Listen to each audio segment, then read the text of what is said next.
Keanu Reeves took his 82-year-old mother to the house where she was born, hoping to bring her peace.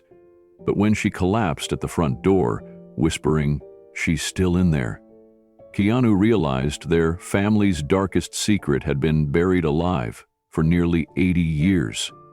What they found inside will haunt you forever. Before we continue this incredible story, let us know where you're watching from. If you enjoy stories like this, subscribe to the channel, because tomorrow we have another inspiring story you won't want to miss. The late afternoon sun filtered through the old lace curtains, casting delicate patterns on the wooden floor of Patricia Reeves's small Los Angeles home. The house was quiet except for the soft creak of floorboards as Keanu Reeves carefully lifted another cardboard box from the attic. Dust floated in the golden light, swirling with every step he took. Patricia, now 82, sat on a worn floral armchair, her slender hands folded neatly in her lap, watching her son with a wistful smile. Her hair, once jet black, had turned a soft silver, and her back curved slightly with the weight of years lived. But her eyes, those sharp, thoughtful eyes, remained as vivid as ever. "You really don't have to go through all that trouble, darling," Patricia said gently, though there was a tenderness in her voice that betrayed her appreciation. Keanu smiled softly as he set the box down on the coffee table. "I want to, Mom. I haven't seen half of these since I was a kid," Patricia chuckled, shaking her head. "That's because some things are better left untouched." But Keanu knew better. He had noticed the way his mother's gaze lingered on these forgotten boxes, as if each one held a story she wasn't ready to tell. As Keanu untied the brittle string and peeled back the flaps, the scent of old paper and lavender sachets filled the room. Inside, there were bundles of yellowed letters, black and white photographs curled at the edges, and delicate keepsakes wrapped in faded tissue. Patricia leaned forward, her fingers trembling as she picked up a small silver locket. "I haven't seen this in 60 years, she whispered, tracing its delicate engraving. "What's inside?" Keanu asked. Patricia opened it with care. Inside was a tiny photograph of two little girls standing beneath a large tree. One of them was unmistakably Patricia as a young child, her dark curls wild, her smile carefree. The other girl, slightly taller, was unfamiliar. Keanu watched his mother's expression shift, nostalgia giving way to something deeper, sadness. "That's me and my sister," Patricia said, her voice barely above a whisper. Keanu's brow furrowed. "Mom, you never told me you had a sister." Patricia's gaze dropped to the floor, her fingers clenching the locket as if it might vanish. "That's because I barely remember her, Keanu." Her name was Rosa. "We left Sicily when I was 5, left everything behind, and no one ever spoke of her again." Keanu sat beside her, his heart tightening at the weight of emotion in her voice. "Why did you leave, Mom?" Patricia's lips pressed into a thin line. She shook her head slowly. "I don't know. They never told me. One night my father carried me out of that house and we never went back. I've spent my life wondering why." Keanu reached into the box again, pulling out a folded sheet of parchment. His eyes scanned the faded Italian script, recognizing certain words. "Proprietà di famiglia." "Mom," Keanu said carefully, "I think I found something." Patricia adjusted her glasses, leaning in as Keanu gently unfolded the parchment on her lap. Her fingers hovered above the paper but didn't touch it, as if the document might burn her if she did. "It's a property deed," Keanu said quietly. "Your family's house in Sicily. I had it translated. It was passed from your grandfather to your father in 1942. The address is still listed in the municipal archives." Patricia's breath hitched. I didn't even know we still owned it." Keanu nodded. "You do. At least the records show your name was never removed. After Nono died, there was no transfer of ownership. It just sat there, forgotten." She stared at the paper, stunned, silent. For years, Patricia had carried an ache in her chest that never quite healed. The childhood she'd lost. The questions never answered. And now? A single piece of paper had cracked open a part of her heart she thought had long since sealed shut. "How did you find this?" she asked at last, her voice trembling. Keanu leaned back slightly. "I hired a genealogical researcher last year, after your birthday, when you mentioned your old village. I wanted to surprise you." Tears welled in Patricia's eyes. "Keanu, why?" He placed his hand gently over hers. "Because I saw how your voice changed when you talked about it, like there was something missing. I thought maybe we could find it." Patricia looked back down at the deed. The name of the village, San Corrado del More, stared up at her like a whisper from the past. She remembered the olive trees, the scent of wood smoke, a church bell ringing in the distance. She hadn't spoken those memories aloud in decades, afraid they might sound like fiction. But they were real, and now her son was offering her the chance to see them again. To the mom. "I haven't been there since I was a little girl," she murmured. "It's probably just ruins now." "Maybe," Keanu said. "But maybe it's something more." "Ah." Patricia's throat tightened. "What if it brings back things I don't want to remember?" Keanu didn't flinch. "Then I'll be there with you, every step of the way." Her eyes filled again, this time not with sorrow, but with something warmer, a quiet strength. For 82 years, she had buried a part of herself. And now her son was holding out a key, not just to a house, but to her past. Keanu gently closed the box and set it aside. Then he turned to her, his voice low and steady. "Mom, let's go home." Patricia clutched the deed against her chest. Her fingers trembled as they gripped Keanu's hand. She didn't speak. She didn't need to. Her silence held a lifetime of pain and the fragile hope of healing. The room fell into a hushed stillness, like even the walls were waiting for her answer. Patricia stared at the old parchment in her lap, her mind spinning backward through decades of silence, questions, and dreams long pushed aside. The house where she was born. It had become a ghost to her, a place blurred by time and fear. And now, it was real again. Not in memory, but on paper. Tangible, reachable. "I never thought I'd see it again," she finally whispered. "I wasn't even sure it still existed." Keanu gave her hand a gentle squeeze. "But it does, and it's yours. Maybe it always has been." She looked at her son. The Keanu the world knew, the movie star, the quiet icon, was gone in this moment. In his place was just her boy. The same boy who held her hand during doctor visits. The one who brought her soup when she was too tired to cook. The one who had always protected her, even when he didn't understand what she was fighting inside. "You would really go with me?" she asked, her voice small but clear. "In a heartbeat," he replied. "I've already made the arrangements." Patricia blinked. "You've what?" Keanu stood up and walked to the console table beside the window. He opened a drawer and pulled out a worn manila folder. Inside was a printed itinerary, flight details, and a contact sheet for a small villa in Sicily. Everything was already planned. Everything except her answer. "I didn't want to pressure you," Keanu said as he returned to her side. "I just wanted you to have the option. We'd leave in 10 days. I booked flexible dates, just in case." Patricia covered her mouth with one hand, overwhelmed. A lifetime of not knowing had made her believe the door to that part of her life had closed forever. But now her son had quietly unlocked it. She reached for the photograph of herself and Rosa, the one she hadn't seen in over 70 years. Her thumb traced the edges of her sister's face. "I wonder if she's still alive." Keanu paused. "Do you want to find out?"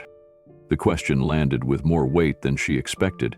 Her heart swelled with longing and fear in equal measure. She didn't know what the house would reveal, but for the first time in decades, she wanted to know.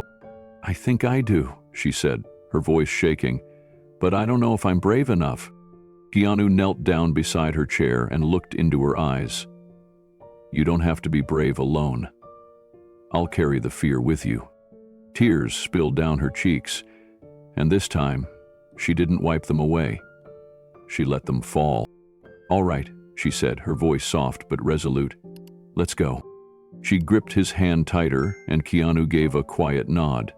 It had taken a lifetime to ask the question, but now, at last, they were ready for the answer.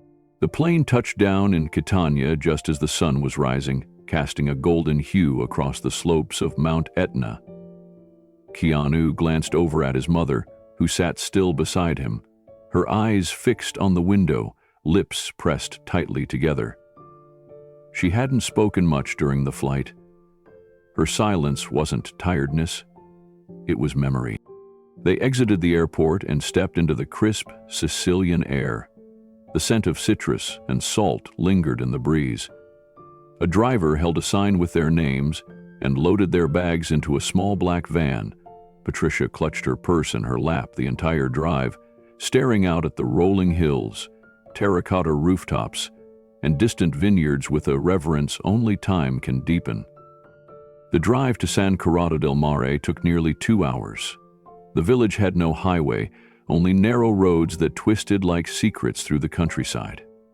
As they entered the town, Keanu slowed his breathing. The place looked untouched by the modern world. Faded pastel homes lined the cracked cobblestone streets. A rusted bell tower loomed at the center of the square. Chickens wandered freely along alleys. Laundry danced from lines stretched between windows. Patrice's eyes flickered left and right, searching for something only she could recognize. Her fingers tapped the edge of her seat, her breath caught between awe and dread. The van stopped near a small bakery with worn blue shutters. An older woman stood sweeping the stoop, her gray hair pulled into a neat bun, her eyes sharp despite the years carved into her skin. She looked up at the pair stepping out of the van. Her eyes paused on Patricia, and a strange flicker of recognition passed over her face. "Scusi," Keanu said gently. "Parle Inglese?" The woman smiled faintly. "Un po, a little." Keanu pointed to his mother. "Her name is Patricia Santoro. Her family lived here many years ago. Do you remember the Santoros?" The woman stopped sweeping. Her eyes narrowed slightly, then softened. "Santoro? Si. The father was Paolo, the mother Teresa, and 2 daughters, yes?" Patricia stepped closer, her voice fragile. "Yes."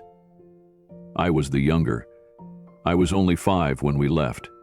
My sister's name was Rosa." "Yes, Rosa Amy." The woman's mouth opened slightly, then closed. She lowered her eyes to the ground, hesitating. "Your family. They left quickly, long time ago." "Why did?" Patricia asked. Her voice cracked. "Why did we leave?" The woman hesitated again. Her eyes darted to a window above the bakery. "Some stories, Signora, stay buried for a reason." Patricia's face tightened. "Do you know what happened?" The woman sighed and stepped back inside, murmuring, "Ask the house, it remembers." Keanu looked at his mother. Her hand was trembling again. Without a word, he took it in his own and guided her up the narrow lane toward a hill lined with ivy-covered walls and iron gates. At the top stood a small stone cottage, choked in vines, its roof sunken, its shutters long closed. Patricia stopped and stared. "I was born here," she whispered. Keanu didn't speak. He simply stood beside her, his hand still wrapped around hers, grounding her in the present as her heart floated somewhere between the past and now. Patricia's eyes moved slowly across the facade, the chipped stone, the broken wooden fence. The weathered mailbox still bore the name P. Santoro, barely visible beneath the rust. She stepped closer. Her legs wobbled slightly on the uneven ground, but she didn't falter. Keanu stayed at her side as she approached the gate. The metal hinges groaned when he pushed it open. Weeds brushed against their ankles as they walked the overgrown path toward the front door. Patricia stopped just short of the threshold. The air here felt thicker, heavier. The kind of stillness that made time feel like it had been holding its breath for decades. She glanced at the crooked doorframe, at the faded green shutters, at the small window above the door where her mother used to hang herbs to dry. "Everything looks smaller," she said softly, half to herself. "I remember it as so big, like a castle." Keanu looked around. "Maybe because you were so small when you left." Patricia nodded. "I remember hiding under that window," she said, pointing to the left side of the house. "My sister Rosa used to chase me around the garden. She'd pretend to be a witch. I'd run and scream, but I always wanted her to catch me." Keanu glanced down the path toward the garden. Nothing remained but wild thorns and patches of dry earth. Nature had tried to erase it, but memory stubbornly refused. Patricia closed her eyes. Her lips moved silently, counting the steps in her head as if tracing old footsteps only she could see. Then, with a trembling breath, she reached into her coat pocket and pulled out the old key. The one the genealogist had mailed from Sicily, preserved in wax paper. Her fingers hovered above the lock. Keanu placed a hand on her back.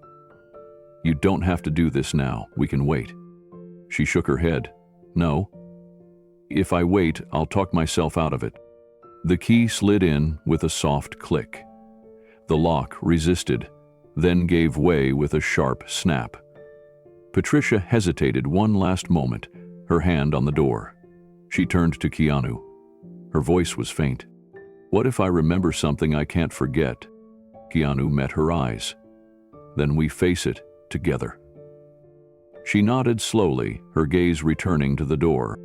And then, as the wind rustled through the olive trees behind them, she pushed it open. The smell hit them first: dust, wood rot, and something older. Not unpleasant, just untouched. Patricia stepped over the threshold, her body visibly bracing for the past. She turned to Keanu one last time before entering. There were tears in her eyes, but not just from sadness. There was wonder, too. "And fear," she whispered. "She's still here. I can feel it." Keanu stepped in behind her, letting the door creak shut gently behind them. The air inside was still and cool, as if the house had been holding its breath for nearly 8 decades. Dust clung to every surface. The old furniture, covered in white sheets, looked like ghostly silhouettes, frozen in time. A broken clock sat above the fireplace, stopped at 2:47. Patricia walked slowly, her fingers trailing along the wall, tracing memories buried under layers of dust and silence. She paused at a small wooden shelf in the corner of the room. The edges were chipped, but the carvings of grapevines were still visible. "My father made this," she whispered. "He carved it after harvest season, said it was for the good wine. I used to sneak raisins from the top jar." Keanu watched her closely. He wasn't just seeing his mother revisit a childhood home. He was watching a woman reunite with a version of herself long lost. She wandered toward the hallway, stopping before a door on the right. Her hand hovered over the knob. "This was my room. And Rose's. We shared it." She turned the knob slowly. The door creaked open to reveal a faded pink wall, its paint peeled like curling petals. 2 small beds remained, their frames rusted, springs exposed. A child's hairbrush lay abandoned on the floor, and in the corner, a dusty doll sat upright, its glass eyes clouded. Patricia knelt beside it and picked it up with shaking hands. "This was Rosa's. She called her Bella. She never let me play with her, but once, when I was sick, she tucked her beside me." Keanu crouched beside her. "You remember so much." "I tried to forget," she said, "but it never really left me. It just hid, waiting for this moment." She stood again, moving deeper into the house. When she reached the kitchen, she stopped cold. Her eyes widened, and for a moment, she didn't move. "What is it?" Keanu asked. Patricia's voice dropped to a whisper. "I remember. The night we left. My mother was crying. My father was shouting. Rosa was gone. Just gone." Keanu felt a chill crawl up his spine. Patricia's breathing quickened. "I didn't understand. I thought she ran away. But my mother kept repeating something over and over. She opened the wrong door." Keanu looked around the dim kitchen. There were 3 doors, one to the hallway, one to the backyard, and a third, half concealed behind a coat rack, leading to what looked like a cellar. He pointed to it. "That one?" Patricia slowly turned to face it, her lips parted, her expression dazed. "Yes," she said, "that's the door."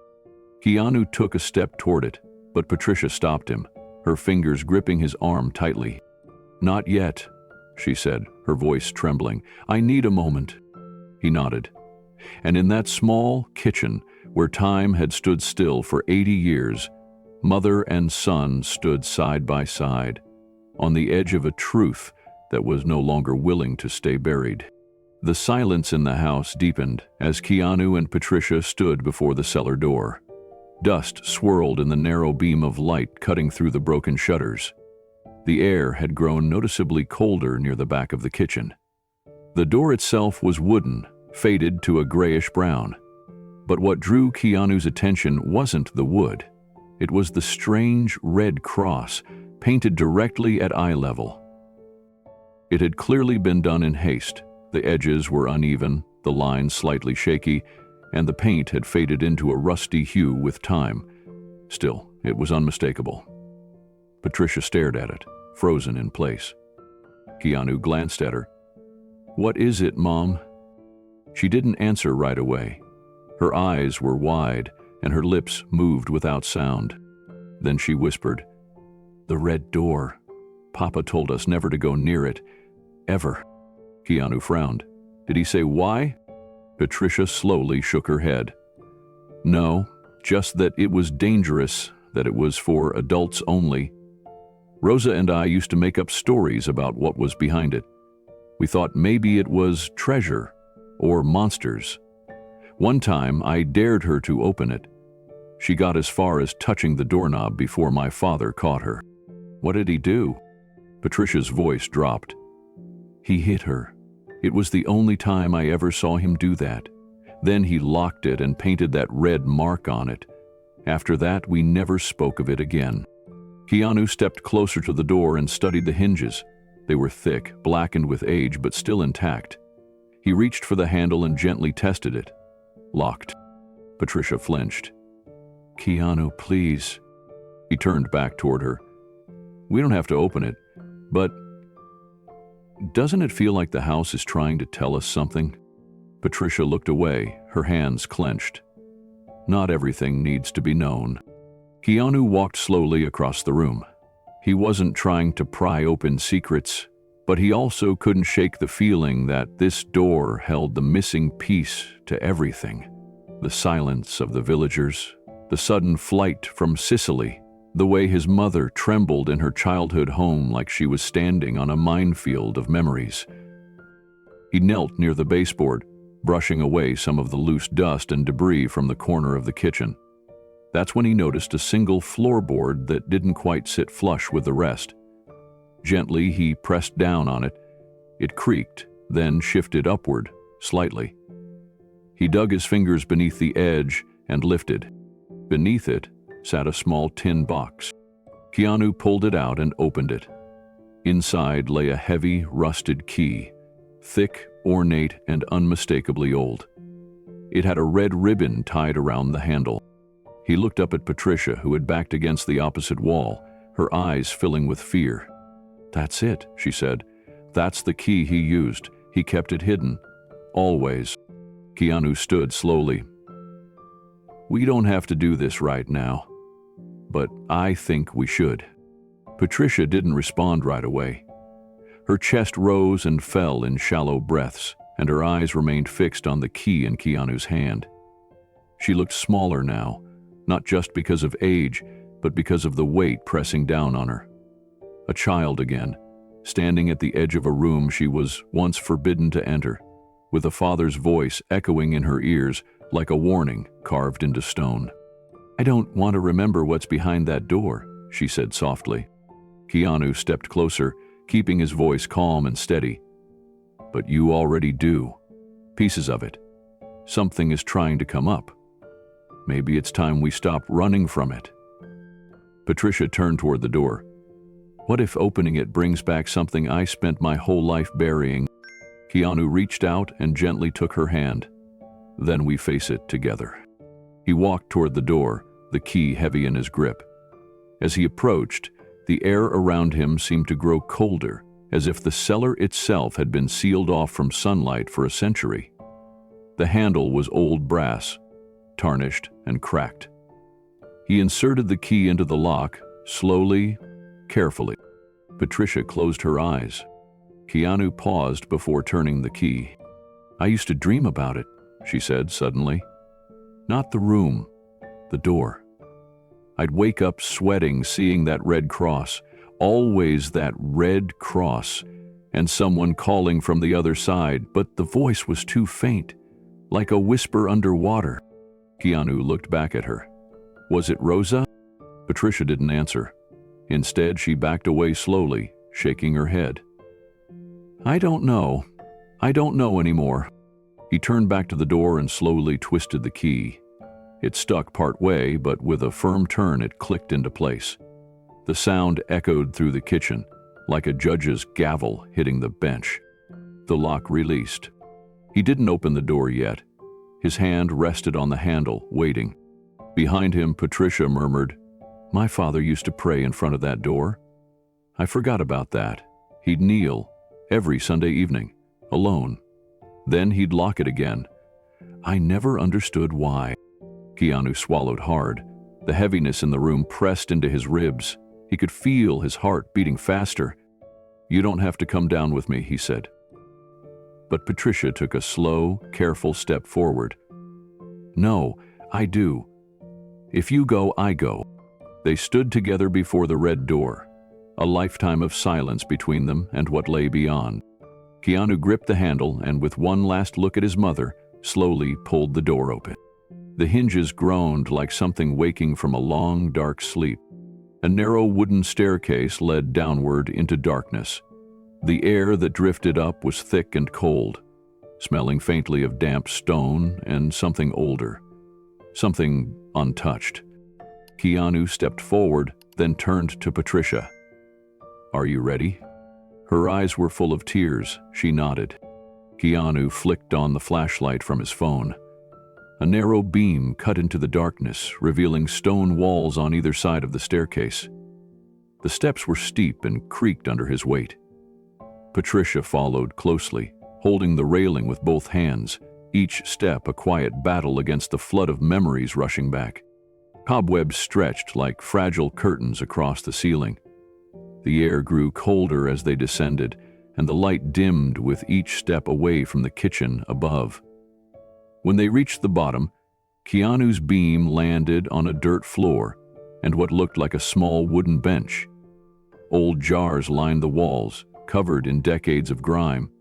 Shelves sagged under the weight of forgotten tools, rusted and broken. But what stopped them wasn't the clutter. It was the far wall. A large canvas curtain hung there, draped from the ceiling. It was tattered at the edges, but behind it, something bulky protruded slightly, like furniture or a structure. Patrice's breath hitched. "This wasn't here before," she whispered. "I swear it wasn't. This room used to be empty, just jars and Papa's wine barrels." Keanu stepped forward and gently pulled back the curtain. Behind it was a wooden partition, almost like a confessional booth. Hand-carved, polished, though age had cracked the lacquer. There was a single door in the center, no larger than an average closet door, but something about it felt heavy, sacred almost. At the top was a carved symbol, 2 intersecting rings. Patricia covered her mouth. "That's my mother's family crest. I've only ever seen it in her wedding photo." Keanu turned to her. "Why would it be here?" Patricia shook her head. "I don't know. My father hated her family, said they brought shame. He never explained." Keanu stepped closer, shining the light through a small gap in the partition. Inside was a wooden chair, and in front of it, a small child-sized bed. Patricia gasped. "No," she said, voice cracking. "That can't be." Keanu lowered the light to the floor. A tiny pair of shoes sat just beneath the bed frame. Old, untouched. One of them still held a faded ribbon.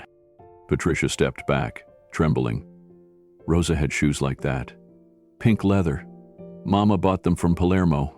She cried when Rosa lost one in the river. Keanu whispered. These weren't lost. His voice hung in the stillness.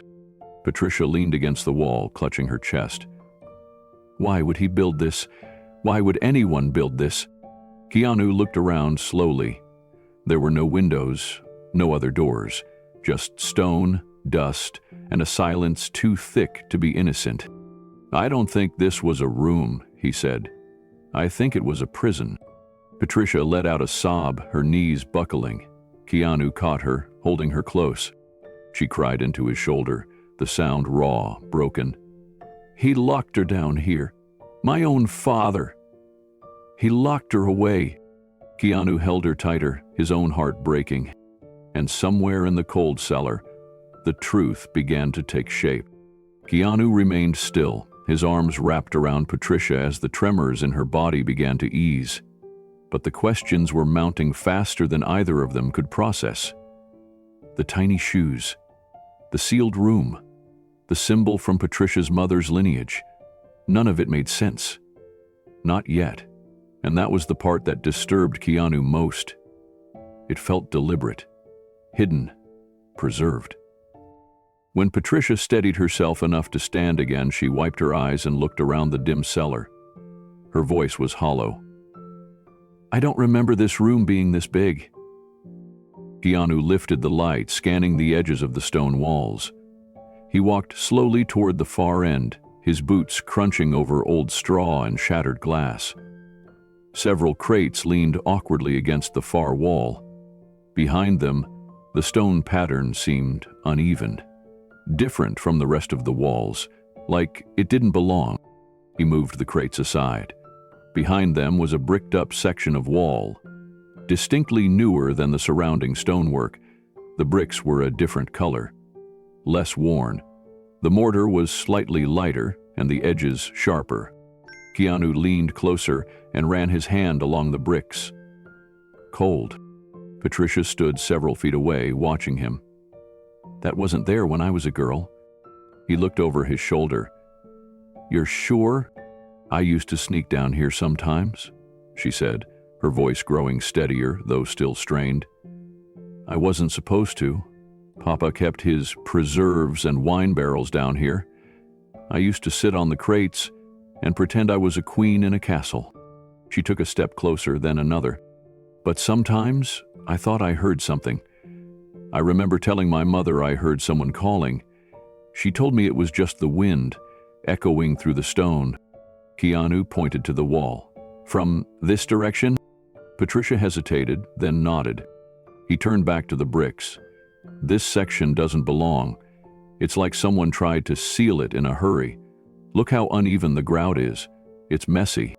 There was a silence between them, dense and suffocating. The only sound was the faint creaking of the old wood above their heads. Patricia whispered, "What could he have hidden behind a wall?" Keanu didn't answer. He was too focused on the feeling creeping up his spine, the sense that something inside that wall was waiting, watching. He knocked gently on one of the bricks. The sound was dull, but there was a faint hollowness to it. He moved his hand slightly and knocked again. Another hollow echo. "There's space behind here," he said. Patricia backed up, her voice cracked. "Keanu, we don't have to do anything right now," he said gently. "But someone went to a lot of trouble to hide whatever's back there, and if we don't find out why, we'll carry it with us forever." Patricia looked at the wall, her eyes wide and glassy. "I already have," she whispered. Keanu set his flashlight down on an overturned crate, angling it to shine directly on the uneven brickwork. Then he reached for a rusted crowbar leaning near one of the old shelves. The tool was brittle with age, but it still felt solid in his grip. He turned back to the bricked-up section, taking a deep breath. Patricia stood behind him, holding the edge of the staircase railing. Her knuckles were white, her face pale, but she didn't stop him this time. The first strike was gentle, just enough to test the resistance. The crowbar clanked against the bricks, sending a dull thud echoing through the cellar. Dust trickled down from the ceiling. The second hit was firmer, and the mortar cracked slightly near the top edge of the first brick. Keanu pressed the crowbar deeper and pried. With a pop, the brick loosened, then dropped to the floor with a muffled thud. Cold air rushed out from the gap. Patricia gasped. "That smell! It's the same smell from my nightmares." Keanu glanced at her. "What kind of nightmares?" She shook her head slowly.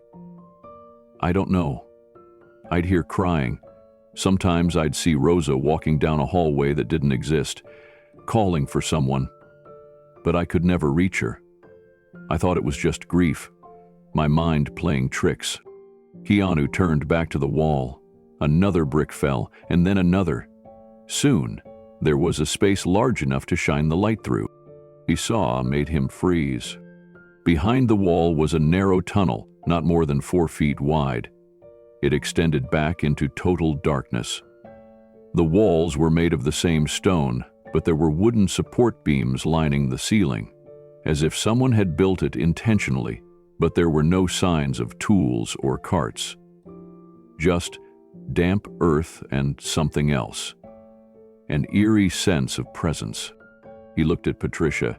"Did your father ever mention a tunnel?" "No," she whispered, "but he had secrets. He kept a ledger in his study he wouldn't let anyone touch. I remember Rosa tried to open it once and he burned it in the fireplace." Keanu handed Patricia the flashlight.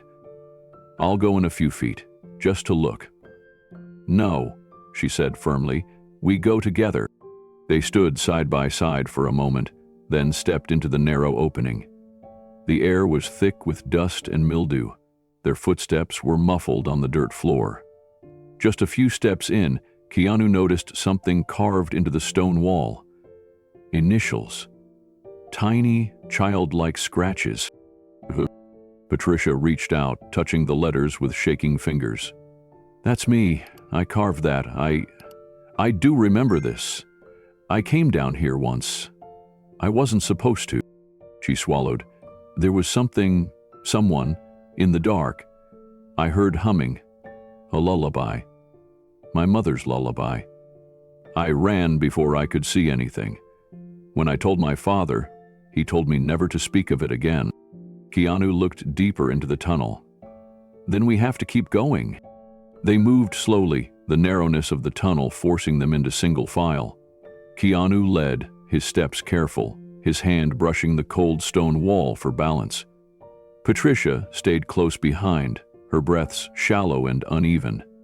The air was growing colder with every step, not the kind of cold that came from lack of sunlight, but something more penetrating.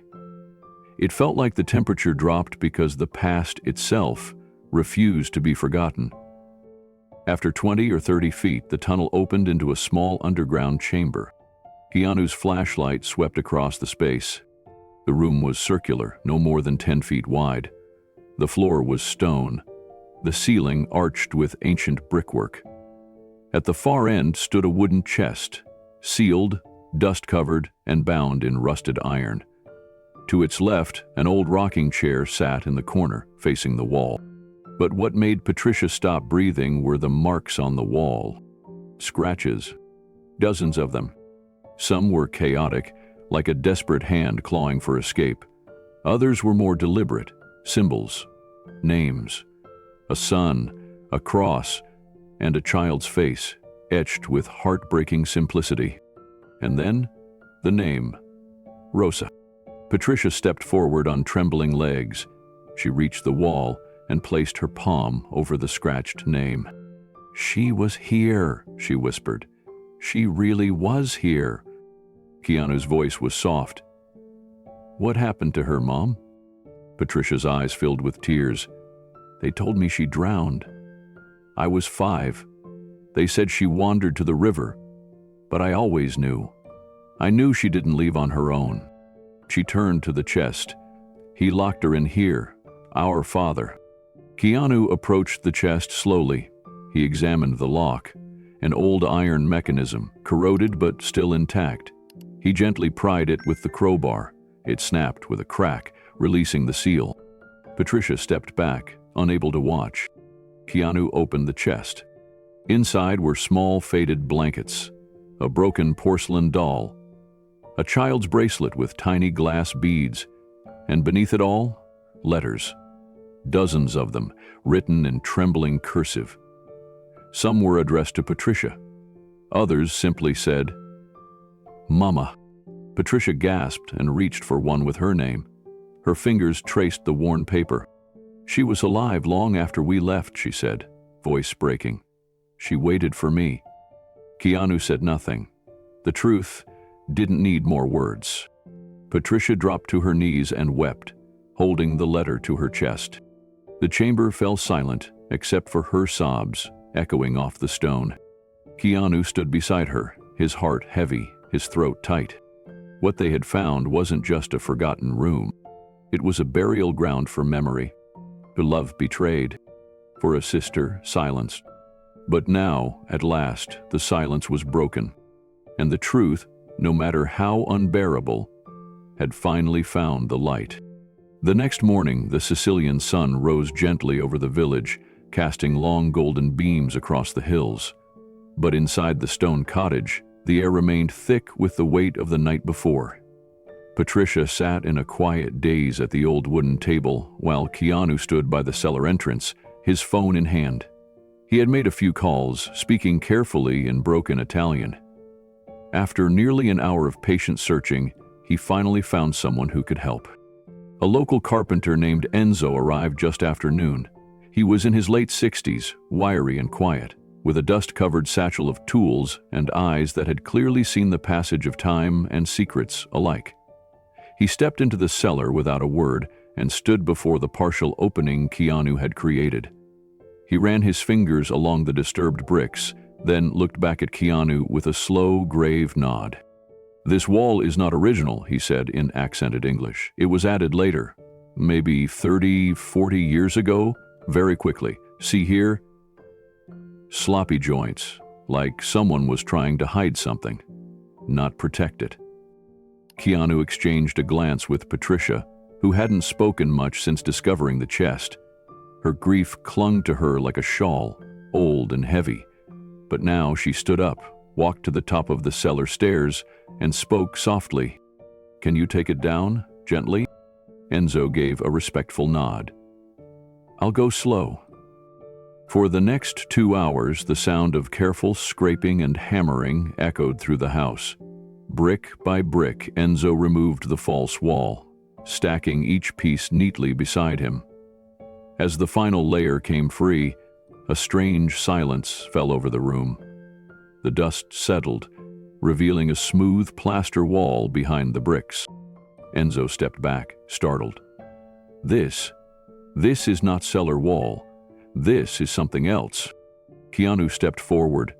He pressed his hand against the plaster, then looked to the edge, where a thin line ran vertically.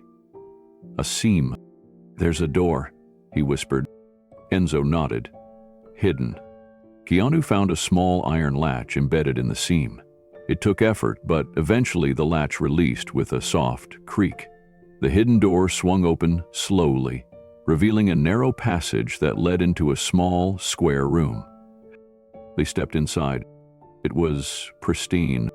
Unlike the damp cellar, this room was dry, preserved. The walls were lined with faded floral wallpaper. A small wooden bed sat in the far corner, perfectly made, with a child-sized quilt still folded neatly on top. At its foot was a wooden chest of drawers, and beside it, a toy rocking horse carved from oak, its paint chipped but intact. And there, on the bed, rested a hand-carved wooden angel. Patricia stepped forward, as if drawn by something beyond time. She collapsed to her knees beside the bed, her hand shaking as she picked up the angel.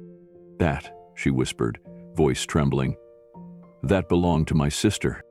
Keanu knelt beside her, watching as Patricia cradled the small wooden angel in her hands like it was made of glass. Her fingers traced the carved wings, worn smooth from years of touch. It was clear this wasn't just a forgotten toy. It was something sacred, something filled with memory, grief, and an aching kind of love that had never faded. Patricia stared ahead, her voice thin as silk. "Her name was Lucia." Keanu blinked. "You never told me you had a sister?" Patricia didn't look at him. "I didn't remember. Not clearly, just fragments. A laugh, a lullaby, a shadow under the door. My mind pushed it away for so long. But this room, this smell, this angel, it's waking it all up." She touched the quilt next, running her hand over the delicate stitches. "My mother made this. I remember her sewing it at night. She said it was for our little light." That's what she called Lucia. Her light in the dark. Keanu rose and slowly walked around the room, trying to understand what he was seeing. Everything here was intact. The bedding, the furniture, even a small pair of shoes near the door. It was as if time had stood still, like someone had locked this room and vowed never to open it again. He turned toward the small dresser and opened one of the drawers. Inside were children's drawings, scribbled suns, flowers, stick figures holding hands. One drawing showed a little girl with dark hair standing beside a taller girl, both smiling. On the bottom corner, in a wobbly script, it read, "Lucia and Patty." Keanu held the drawing up. Patricia looked at it and burst into tears. "I drew that," she whispered. "I remember that day. It rained. Mama let us stay in here and play all afternoon. Lucia had a cold. She wouldn't stop coughing, and I was scared. But Mama made soup and brought it to us on a little tray. She said we were safe, that nothing could hurt us in our room." She hugged the angel tighter, but something did hurt us. Something terrible. Keanu sat beside her. "What happened to her?" Patricia shook her head. "They said she got sick. They said one night she didn't wake up, but there was no funeral, no grave, nothing. And after that, we left Sicily in a rush. Papa wouldn't answer questions. Mama stopped speaking to anyone. I was 5. They just told me we were starting over in America. And I think I made myself forget her. It hurt too much to remember." Keanu's chest tightened. "They locked this room like they were trying to erase her." Patricia looked around slowly. "But she was real. She lived, she laughed, she played, and they left her behind." Her voice cracked. "Adeli left my sister behind." Patricia stood slowly, her hand still holding the angel as she looked around the room, like she was seeing it with new eyes. There was no dust here, no cobwebs, no signs of abandonment. It was like someone had tended it, or perhaps sealed it so tightly that even time couldn't enter. She stepped toward the wall beside the bed. Her hand paused over the wallpaper, then pressed gently. The paper was slightly raised near the seam of the boards. She peeled back the corner, revealing pencil markings underneath. Tick marks, dozens of them. Height measurements, carefully dated. "She was growing," Patricia whispered. "They were keeping track. She was here longer than they said." Keanu moved beside her. "You think they lied about when she died?" "I don't think she died that night at all," Patricia said, her voice hollow. "I think she was hidden here. Maybe sick, maybe something worse, but not gone, not right away." Her fingers trembled. "My father always said some things are better left buried. He used to say that to my mother whenever she cried at night. I thought he meant memories. But now, I think he meant this. Keanu glanced back at the door. Maybe he built this wall to hide his shame. Or his guilt, Patricia murmured. They sat in silence for a long while. The air in the hidden room wasn't heavy like the cellar. It was still, soft, like a breath held too long, finally exhaling. Keanu looked at the rocking horse. Its seat was cracked, one handle missing, but the wood creaked gently when he touched it, as though the spirit of a child still lingered, waiting to be seen. Where would he hide her? Keanu asked gently. Was he afraid of something? Patricia's eyes dropped to the floor. My mother was different after Lucia was born, distant, tired. She cried a lot. My father hated when people saw weakness. Maybe Lucia was sick in a way he couldn't understand. Or maybe she reminded him of something he didn't want to face. She exhaled shakily. Maybe he was ashamed she wasn't perfect. Keanu's jaw tightened. That's no reason to erase a child. No, Patricia said, tears returning. But fear does strange things to people. It turns love into silence. She sat back on the bed. This room, it held her when no one else did. Keanu took one last look around. The drawings, the angel, the hand-stitched quilt. Then he knelt beside his mother. Fiona will tell her story, Mom. Patricia nodded. We have to. And in that hidden room, sealed for decades behind bricks, shame, and silence, a promise was made. A sister forgotten would be remembered. A child erased would be honored. The past would no longer be hidden. The next morning, the air inside the cottage was strangely lighter, as if the house itself had exhaled after decades of silence. Keanu and Patricia returned to the hidden room, not as cautious explorers, but as people reclaiming a piece of their past. The bed, the rocking horse, the angel, all remained untouched from the night before. But something else drew Keanu's attention. Tucked beneath the small dresser was a scuffed metal trunk, nearly buried under an old linen sheet. The handle was rusted, the lock broken long ago. Keanu pulled it out carefully, dust rising in thin trails. Patricia gasped. That was my father's. They opened the lid together. Inside were neatly folded letters, brittle with age but tied in stacks with fraying string. Beside them were two small leather-bound journals, and a photograph of a man and woman standing beside a little girl. Patricia picked it up with trembling fingers. That's Mama and Papa, she whispered. And Lucia. The journals were written in Italian, faded ink dancing across yellowed pages. Keanu took one, flipping carefully through the entries.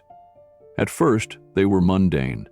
Notes about farming, the village market, the weather. But halfway through the second journal, something shifted. It began with a date. September 1943. Then came a name. You encourage us? Keanu read aloud slowly. Moisha and his wife arrived tonight. We moved them into the hidden room. Lucia offered them her angel to help them sleep. Patricia leaned closer. What does that mean? Keanu flipped further. Another entry. Second family arrived last night. Mama made extra bread. Lucia stood watch at the cellar door. Only 5 years old, but brave as any soldier. He looked up. They were hiding people. Jews, probably, during the war. Patricia's eyes widened. Papa never said anything about that. Never. They kept reading, piecing together a story long buried. Her father, Giovanni, had quietly joined an underground network that helped Jewish families flee fascist-controlled areas. The hidden room had been more than a bedroom. It had been a sanctuary. A last stop before escape. Lucia, barely old enough to write, had been part of it in her own innocent way, offering her toys, her drawings, even her room. She was part of something heroic, Keanu murmured.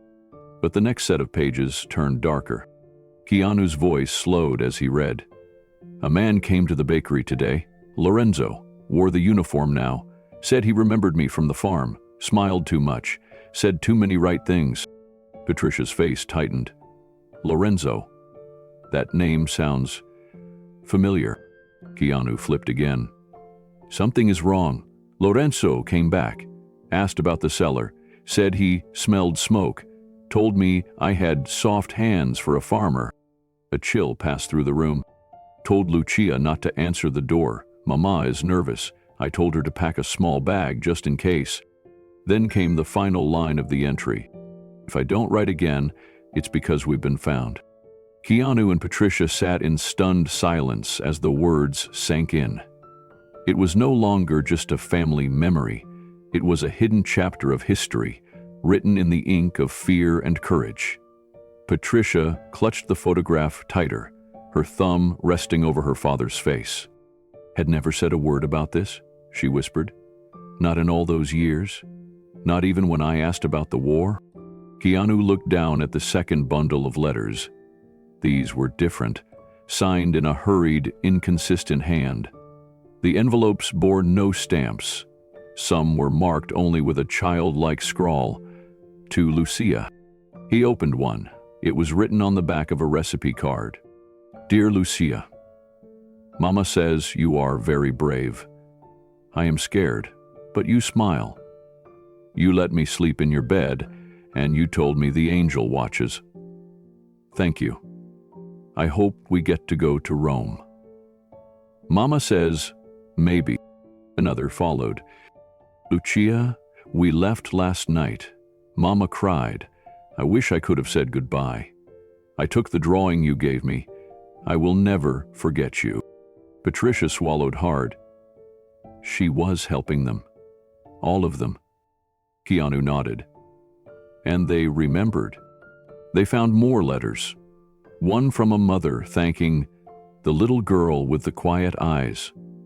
Another described Lucia handing over a doll to a boy who had lost his sister. Again and again, these children wrote to a girl they would never see again, because she had shared her room, her toys, her silence, her courage.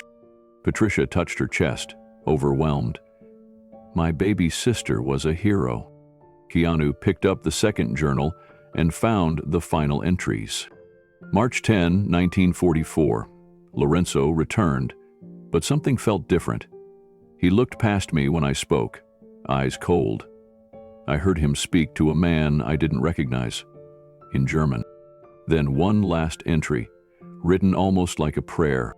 March 11, 1944. The knock came at midnight. Lucia cried. Mama screamed. I tried to hold the door. It was no use. I begged them not to go into the cellar. I told them it was just a pantry. They laughed. There was no date after that, no sign-off, just a jagged line, as if the pen had fallen mid-word. Patricia stood, her breath catching. That was the night we left. Keanu folded the journal gently and placed it back in the trunk. He didn't need to read more. The silence that followed those final words spoke volumes. What happened to Lucia that night? He asked. Patricia's hands trembled. I don't know. I remember Papa throwing things into a suitcase. Mama was sobbing. We left before sunrise. I never saw this house again. Her voice fell to a whisper. And I never saw Lucia again.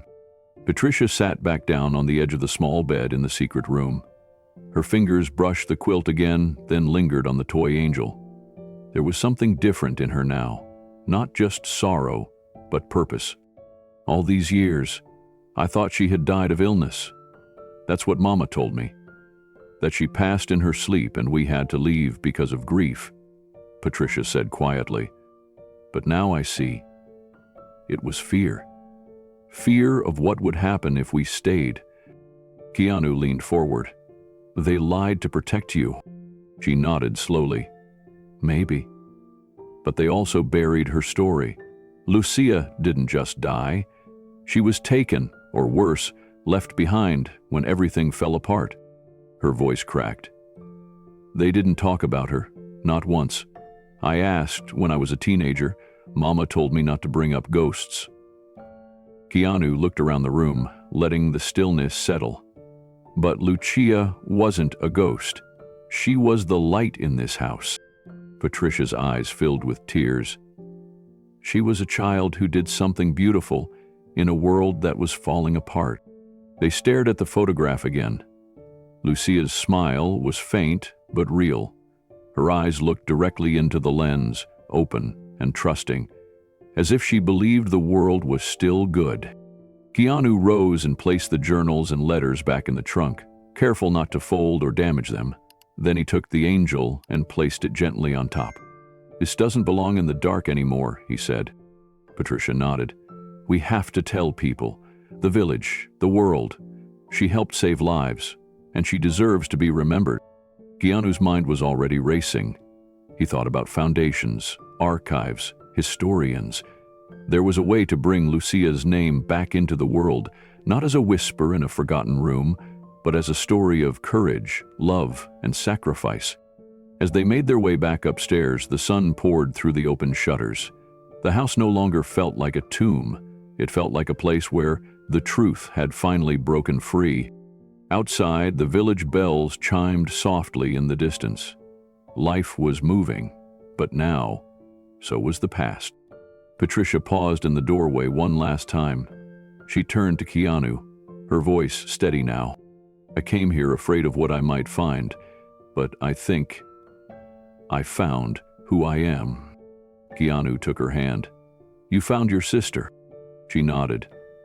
"And I won't let her be forgotten again." As they stepped into the light, the house stood behind them, no longer just a ruin, but a witness. To history. To love. To the secret that shaped them both. That night, Keanu couldn't sleep. Patricia had gone to bed early, emotionally drained, but his mind was still racing. He sat in the kitchen of the old cottage, lit only by a low lamp, the journals and letters spread out across the table. He kept circling one name in his head. Lorenzo? The uniform man. The one who smiled too much? The one who knocked at midnight? Keanu opened his laptop, connected to a slow local network, and began searching. He looked up records, names, anything related to Lorenzo. A few minutes in, he stumbled onto a digital archive of the village's municipal registry. Some parts scanned, others transcribed.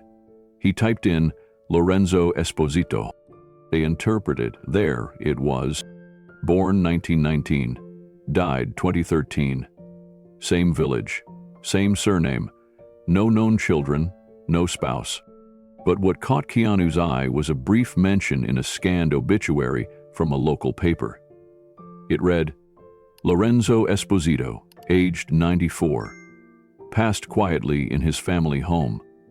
A lifelong resident of Castelvecchio, he was a baker's apprentice in youth and later served in the town's civic watch under fascist rule. In later years, he became known as a recluse. Civic watch? It was him. Keanu sat back, stunned. Patricia had believed for years that the man who tore their family apart had died in the chaos of war. But he hadn't. He had stayed here, lived here, died here, in this same village, and never said a word. The next morning, Keanu told Patricia what he had found. Her face paled, her lips trembling. He stayed here? All this time? Hell died 10 years ago, Keanu said gently. But something tells me he didn't die without carrying the weight of what he did. They both stared at the floor for a long time. Patricia seemed unable to breathe. I thought the past had vanished, she whispered. But it never did. It just waited. Later that day, Keanu returned to the cellar. Something inside him itched, a quiet instinct. The room had already revealed so much, but he felt there was more. Not in plain sight, but somewhere harder to reach. Somewhere someone might hide something meant to be forgotten. He studied the foundation wall. Stone layered over stone. Weathered but stable. In one corner near the floor, There was a discolored patch of mortar. He leaned down and tapped the stone. It didn't sound like the others. It was hollow underneath. Using a screwdriver from the old workshop, Keanu worked the stone loose. It took time. Sweat gathered at his brow, but finally the stone shifted and came free, revealing a narrow hollow. Inside was a small tin box. He opened it carefully. There was only one item inside, a single sealed envelope. The paper was yellowed, the seal brittle. On the front, written in trembling Italian cursive, "For Patricia, when the truth is safe?" Keanu stood in silence, staring at the envelope in his hands. The handwriting was faint, but unmistakably deliberate. He turned it over, half expecting it to crumble in his fingers, but the seal held, just barely. He climbed back upstairs and found Patricia seated at the small table, a cup of coffee untouched in front of her. Her eyes met his instantly, and something in her expression shifted when she saw what he was holding. "What is that?" she asked, voice tight. He placed it gently in front of her. It was hidden in the cellar, behind a loose stone. "Addressed to you?" Patricia hesitated. She reached out, but her hand stopped mid-air. "From who?" Keanu didn't answer. He didn't have to. The name hung heavy in the air. Patricia picked it up slowly, fingers trembling as she broke the seal. A single sheet of paper lay folded inside, written in a shaky but legible hand. She unfolded it, took a breath, and began to read aloud. "Patricia, if this letter finds you, it means you returned. And it means I was never able to undo what I did." Her voice cracked. She continued anyway. "I was young. I believed in the wrong men. They promised order, power, a future for our village. I did not understand what they were truly doing. Not until it was too late. But the night I knocked on your family's door, I knew." Patricia pressed the paper to her chest for a moment, as if needing to absorb the words directly into her skin. Then she kept reading. "Lucia was a light. I saw it in her eyes. She didn't cry, not even when they took her. I told them you were harboring fugitives, but I never meant for them to take the child. I thought they would only question your parents. I thought—" She stopped. Her lips were trembling too much to go on. Keanu reached over and took the letter. Gently, his voice low, steady. "I thought they would only question your parents. I thought it would pass. But they came with guns. I ran. I didn't stop them. I hid in my home while the soldiers tore through yours. I heard Lucia's scream. I never forgot it." Patricia shut her eyes tight. A single tear slipped down her cheek. Keanu went on. "I watched your family leave. I saw your father burn the last papers in the courtyard, but I stayed silent because I was a coward, and that silence became my punishment. Every time I passed your house, I saw her face in the window, even when it was empty." He stopped reading. There were still more lines, but the air had grown heavier than stone. Patricia finally spoke. "He knew. All these years, he knew what he did, and he stayed here. While we fled, while Lucia—" Her voice broke. She didn't finish. Keanu folded the letter carefully and placed it back in the envelope. He didn't ask if she wanted to keep reading. Some truths had already said enough. But Patricia sat still, staring out the window. The wind moved gently through the olive trees outside, casting shifting shadows on the old stone walls. After a long silence, she whispered, "He didn't deserve to die with peace." Keanu didn't respond. Not immediately. He knew this wasn't about vengeance. It was about weight, about what people carried, and what they left behind. Patricia turned back to him, her face weathered but resolute. "But he was right," she said. "Lucia was a light. She would have forgiven him. She would have wanted me to know." Keanu reached across the table and took her hand. It was cold, but steady. "Hem left this for you, Mom. because he couldn't carry it anymore, and because somehow he hoped you still could. She closed her eyes. I don't know if I can forgive him, but I won't bury the truth again. Keanu nodded. Then we won't. They went back to the cellar later that evening, this time not to search, but to place the letter inside the trunk beside the journals and Lucia's quilt. A piece of the truth resting beside all the others, not hidden, not erased. Patricia kissed her fingers and touched the photograph of her sister. You were so brave, she said softly. I'm sorry we left you. Outside, the bells rang again. 3 slow chimes that echoed across the quiet village. It sounded like mourning. Or maybe remembrance. As they walked up the steps for the last time that day, Patricia paused again. What do you think happened to the others? She asked. Keanu looked back at her. The people they helped escape? She nodded. Keanu thought about it. The children in those letters, the names scrawled in ink. Families once sheltered in the walls of this house. I don't know, he said. But maybe that's what we find next.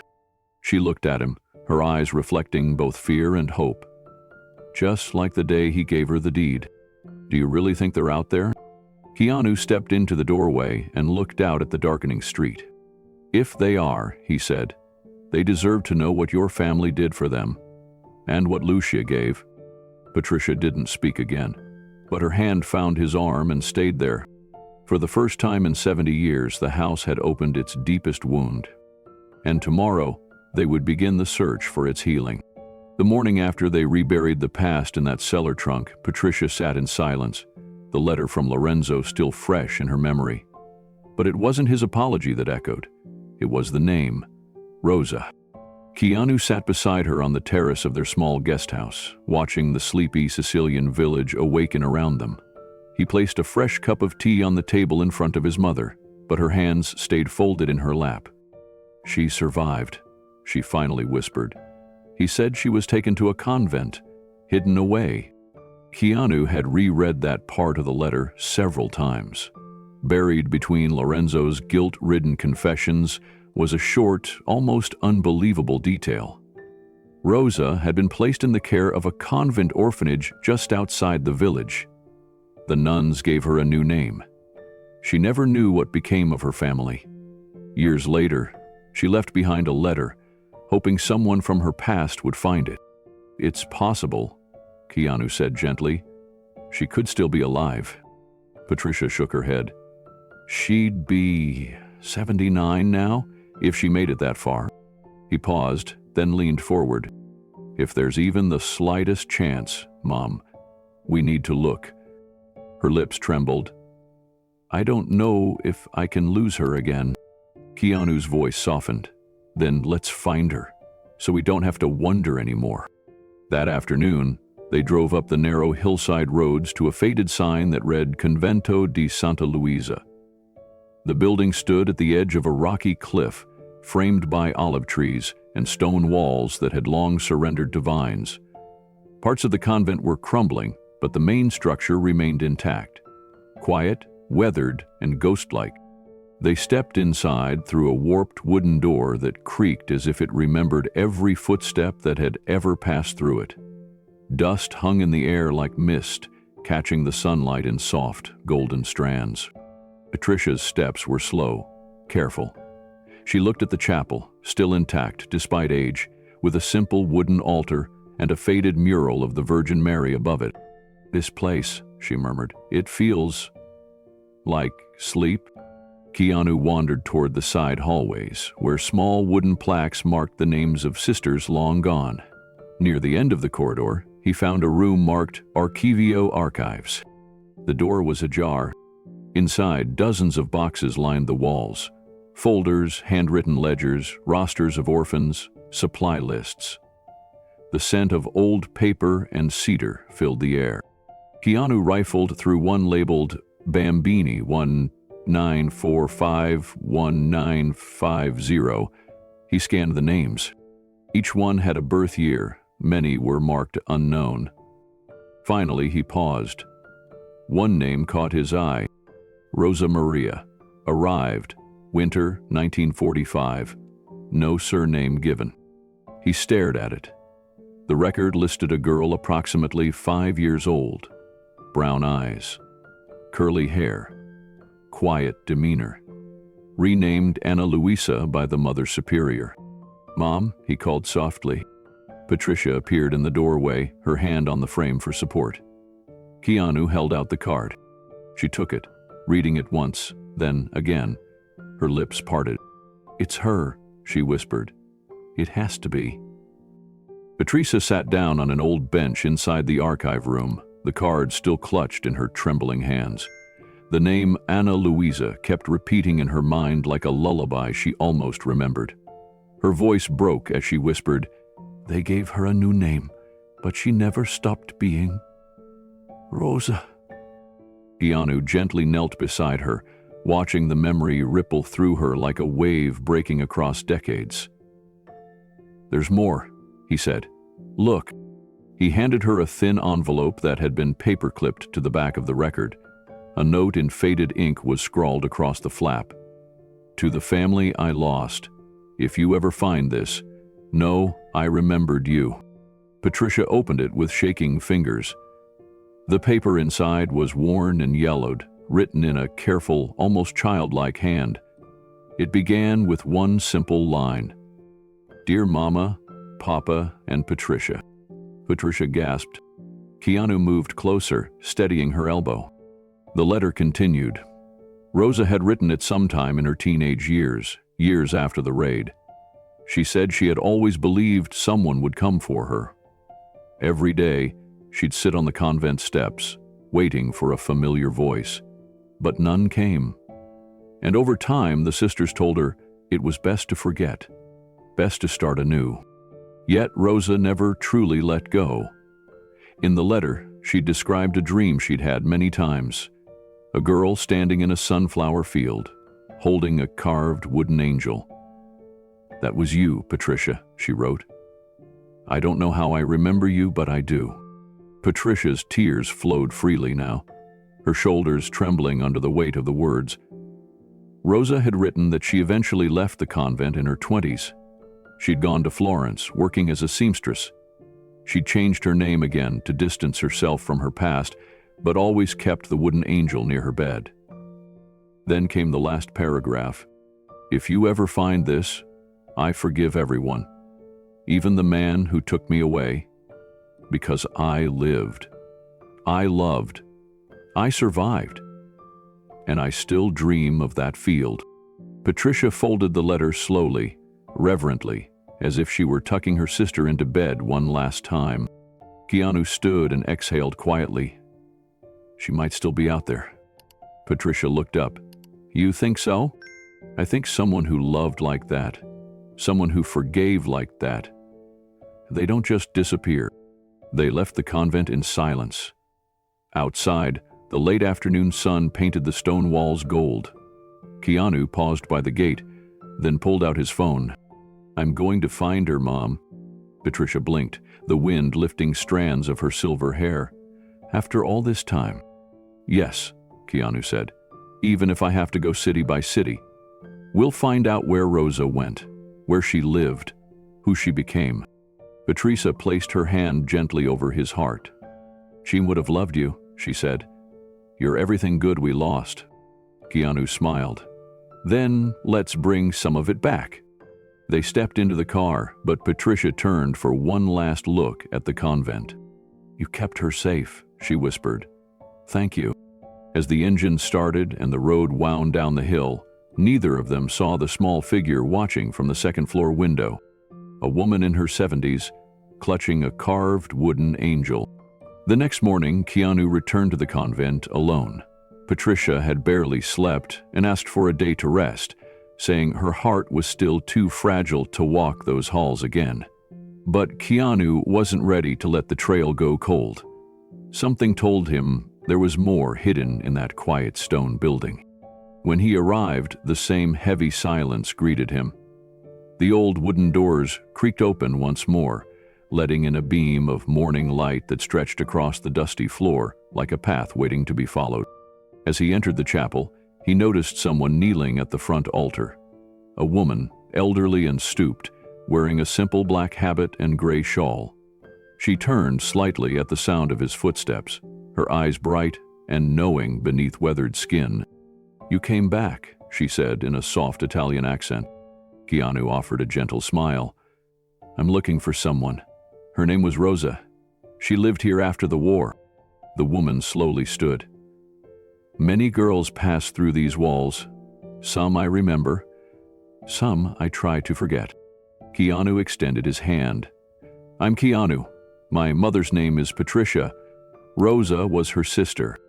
The woman's eyes searched his face for a long moment before she nodded. "Patricia, yes. She had curls like the sea. And the older one? Rosa. Always quiet. She came here with nothing but fear in her eyes and a toy in her hands." Keanu's breath caught. "The angel?" The nun smiled faintly. "Wooden, worn smooth from her fingers." He stepped closer. "Do you remember what happened to her?" The nun took a seat on a nearby pew, her fingers folding into prayer almost unconsciously. "I am Sister Maria. I've lived here since I was a novice. Rosa. She was brought to us in secret. A man left her in the night, said her family had died, but the child didn't believe it. She kept saying, 'Patricia will come. She promised.'" Keanu's heart ached. "She waited?" Sister Maria nodded. "For years. She was shy but sweet. Would sit under the olive tree every afternoon, looking down the road as if someone would appear. One day, she left a letter in the chapel. I kept it safe, just in case." She rose, walking slowly toward a wooden cabinet near the rear of the chapel. From within, she pulled out a small tin box and brought it to Keanu. "I was told to burn these once the war ended, but I couldn't." Keanu opened the box carefully. Inside were a few faded items, a small embroidered cloth with the initials RM, a dried flower pressed between pages of a prayer book, and then a black and white photograph. It showed two little girls, one with light curls and a wide grin, the other more reserved but holding her sister's hand tightly. In each of their arms was a carved wooden angel. Keanu stared at it, then looked back toward the door. "I need to show my mother this." Sister Maria placed her hand on his. "There's more. Rosa was adopted, a couple from Rome. They were kind, artists, I believe. They renamed her Ana Luisa, but they promised to let her keep her memories." Keanu's mind was already racing. Rome. "Do you remember their last name?" Sister Maria hesitated. "Vassallo. Giulio and Elena Vassallo." Keanu repeated the name slowly, almost reverently. Vassallo. It felt like a bridge had been laid down after decades of silence. He stared down at the photograph again, his thumb brushing across the edges. "Did Ana Luisa, ever come back?" Sister Maria sat down again, her eyes dimming with the weight of memory. "Once. Maybe 20 years after she left. She stood where you are now, holding that same angel toy in her hands. I didn't recognize her at first. She had grown so elegant. But when she spoke, I knew. Her voice trembled the same way when she said, 'Patricia.'"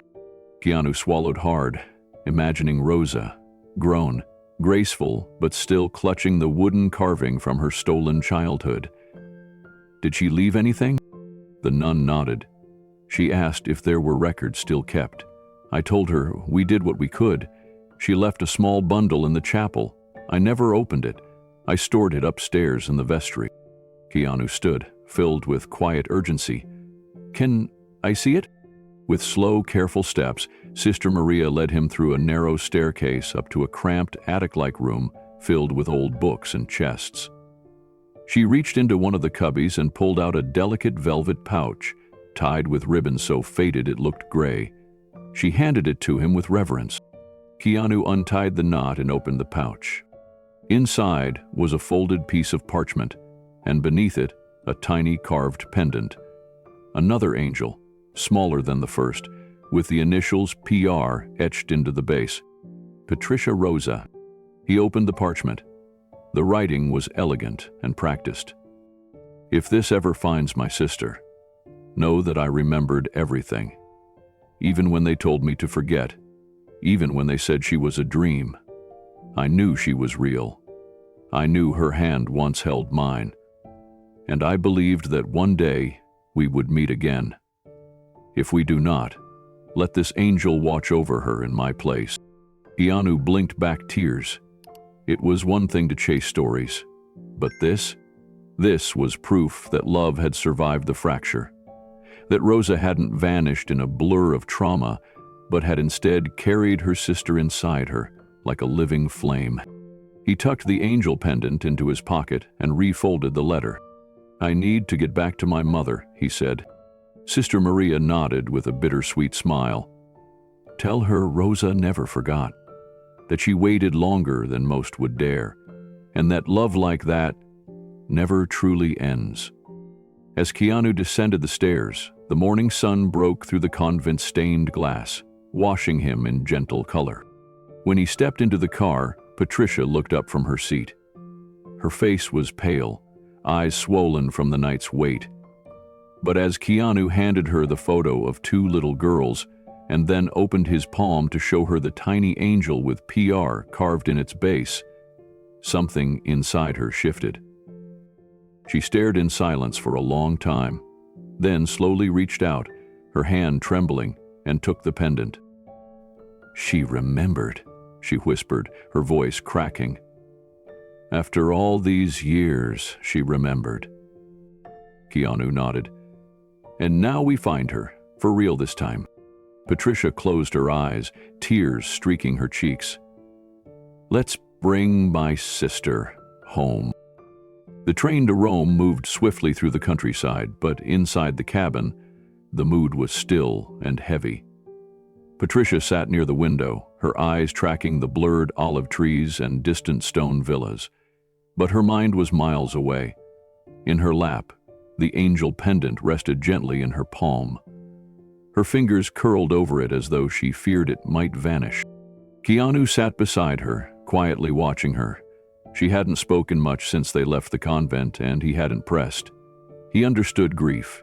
He understood delayed hope. What he didn't understand yet was how to help her hold the weight of both. They arrived in Rome by early afternoon. The city buzzed with its usual energy. Tourists navigating fountains, mopeds zigzagging through alleys, the hum of centuries breathing through marble and cobblestone. But their path didn't lead to monuments. Keanu had arranged to meet with Professor Elio Mancini, a local historian and adoption records specialist who had assisted him remotely during the past few days. Professor Mancini greeted them at a quiet corner cafe near Piazza Farnese. He was in his 70s, with silvery hair, thick glasses, and a warmth that softened his scholarly manner. You must be Patricia, he said kindly, shaking her hand gently. And you, Signor Reeves, are far taller than I imagined. Keanu smiled slightly, but there was no time for charm. Thank you for meeting us. Did you find anything? Mancini gestured for them to sit. From his briefcase, he pulled out a thin folder. Rosa Rinaldi, taken in by the Sisters of Mercy in Palermo under emergency circumstances in 1943. Renamed upon adoption in 1948 by a Roman couple, Emilia and Carlo Bianchi. From that point on, she was known as Alessandro Bianchi. Patricia stiffened. Alessandra, Mancini continued. She lived a quiet life, studied fine arts at Sapienza University, and later became a highly respected art restorer. She worked with the Vatican museums, the Uffizi, and many private collections. Her work appears in more than 30 major restoration projects. Keanu looked stunned. She became an artist? Mancini nodded. A healer of the past, you might say, but she rarely gave interviews and left few public traces. Patricia's hand trembled slightly on the table. And now? Mancini's expression grew gentler. Alessandro passed away 5 years ago. Cancer. She was only 78. Patricia turned away, pressing her lips together tightly, blinking hard. Keanu reached across the table and placed his hand over hers. Mom. She didn't respond at first, just sat still, eyes shut, like someone bracing against a sudden gust of wind. When she finally spoke, it was soft. I was too late. No, Mancini interjected, opening the folder further. Perhaps not completely. Alessandro had a daughter, Isabella Bianchi. She would be in her early 30s now. Last known address is here in Rome. Patricia turned slowly. She had a child? Keanu leaned forward, heart racing. Where is she? Mancini handed them a slip of paper. She owns a small art gallery in Trastevere. Very quiet, mostly modern pieces and restorations. If you're lucky, she might be there today. Patricia stared at the address, the letters blurring behind her tears. She had a daughter. Keanu folded the paper and stood. Then, that's where we go. Patricia hesitated. What if she doesn't want to see us? Keanu helped her up. Then we'll still tell her the truth, that her mother was loved, that she was never forgotten. Patricia gripped his arm tightly, and for the first time that day, she nodded with conviction. The Trastevere district was a maze of color and age. Vine-covered balconies leaned over sun-soaked cobblestone alleys. Keanu and Patricia walked slowly, guided by the address in Keanu's hand and the weight of generations pressing on their shoulders. Each step felt closer to something unknown, but undeniably sacred. They reached a narrow shopfront tucked between two buildings. Its windows were framed in soft green paint, slightly chipped, and the sign above read simply, Studio Isabella. Through the glass, they saw no customers, just a calm space filled with hanging canvases and a few restored fresco fragments placed under warm lighting. Keanu pushed the door open and a small bell chimed. The scent of varnish and aged paper lingered in the air. A woman appeared from the back. Early 30s, long dark hair pinned loosely. She wore no makeup. Her hands were stained with color, her clothes practical, and her eyes, when they met Patricia's, were a mirror. Almond-shaped, deep brown, framed by lashes that blinked in surprise, then slowly narrowed with curiosity. May I help you? She asked, brushing her hands on a cloth. Keanu stepped forward gently. Are you Isabella Bianchi? She nodded slowly. Yes. Why? He turned to Patricia, who looked frozen. My name is Keanu. This is my mother, Patricia. She believes she may be your aunt. Isabella blinked, clearly not expecting that. Patricia took a trembling step forward. Her voice was soft, uncertain. My sister. Her name was Rosa. She was taken during the war. We thought she died, but we found a letter and a photograph from a convent. Isabella stared, motionless. Keanu reached into his coat pocket and handed her the photo they'd carried since the convent, the one with the two little girls holding angel toys. Patricia's hand was pressed to her heart. Isabella took the photo, her fingers trembling. She stared at it in silence for a long moment. I've seen this, she whispered. It was in my mother's drawer. She never explained it. She said, it was the only thing that didn't belong to her, but she kept it all her life. Patricia's eyes welled up. She remembered me. Isabella looked up, blinking fast. You're her sister? Patricia nodded slowly. I never knew what happened. They never told me. My parents, we fled to America. I was just a child, but I remembered her face. Every day, Isabella stepped forward slowly. My mother spoke very little about her childhood. She said it was too painful, but she loved angels. She collected them, painted them. Keanu glanced around the room. Now he saw them, subtle, hidden in corners of every canvas. Wings, halos, symbols. They'd been there the whole time. "May we talk?" Isabella asked, her voice now barely above a whisper. "Would you sit with me? Tell me everything?" Patricia nodded. Her hand found Keanu's for support. Isabella pulled chairs from the side of the gallery, setting them near a window where golden light filtered through linen curtains. No customers came. Time paused. As they sat down together, 3 generations, a silence fell, but not the empty kind. It was full. It was holy.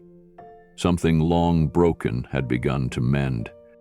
Outside, bells rang from a nearby church, and inside that little art gallery, Patricia Reeves smiled for the first time in days.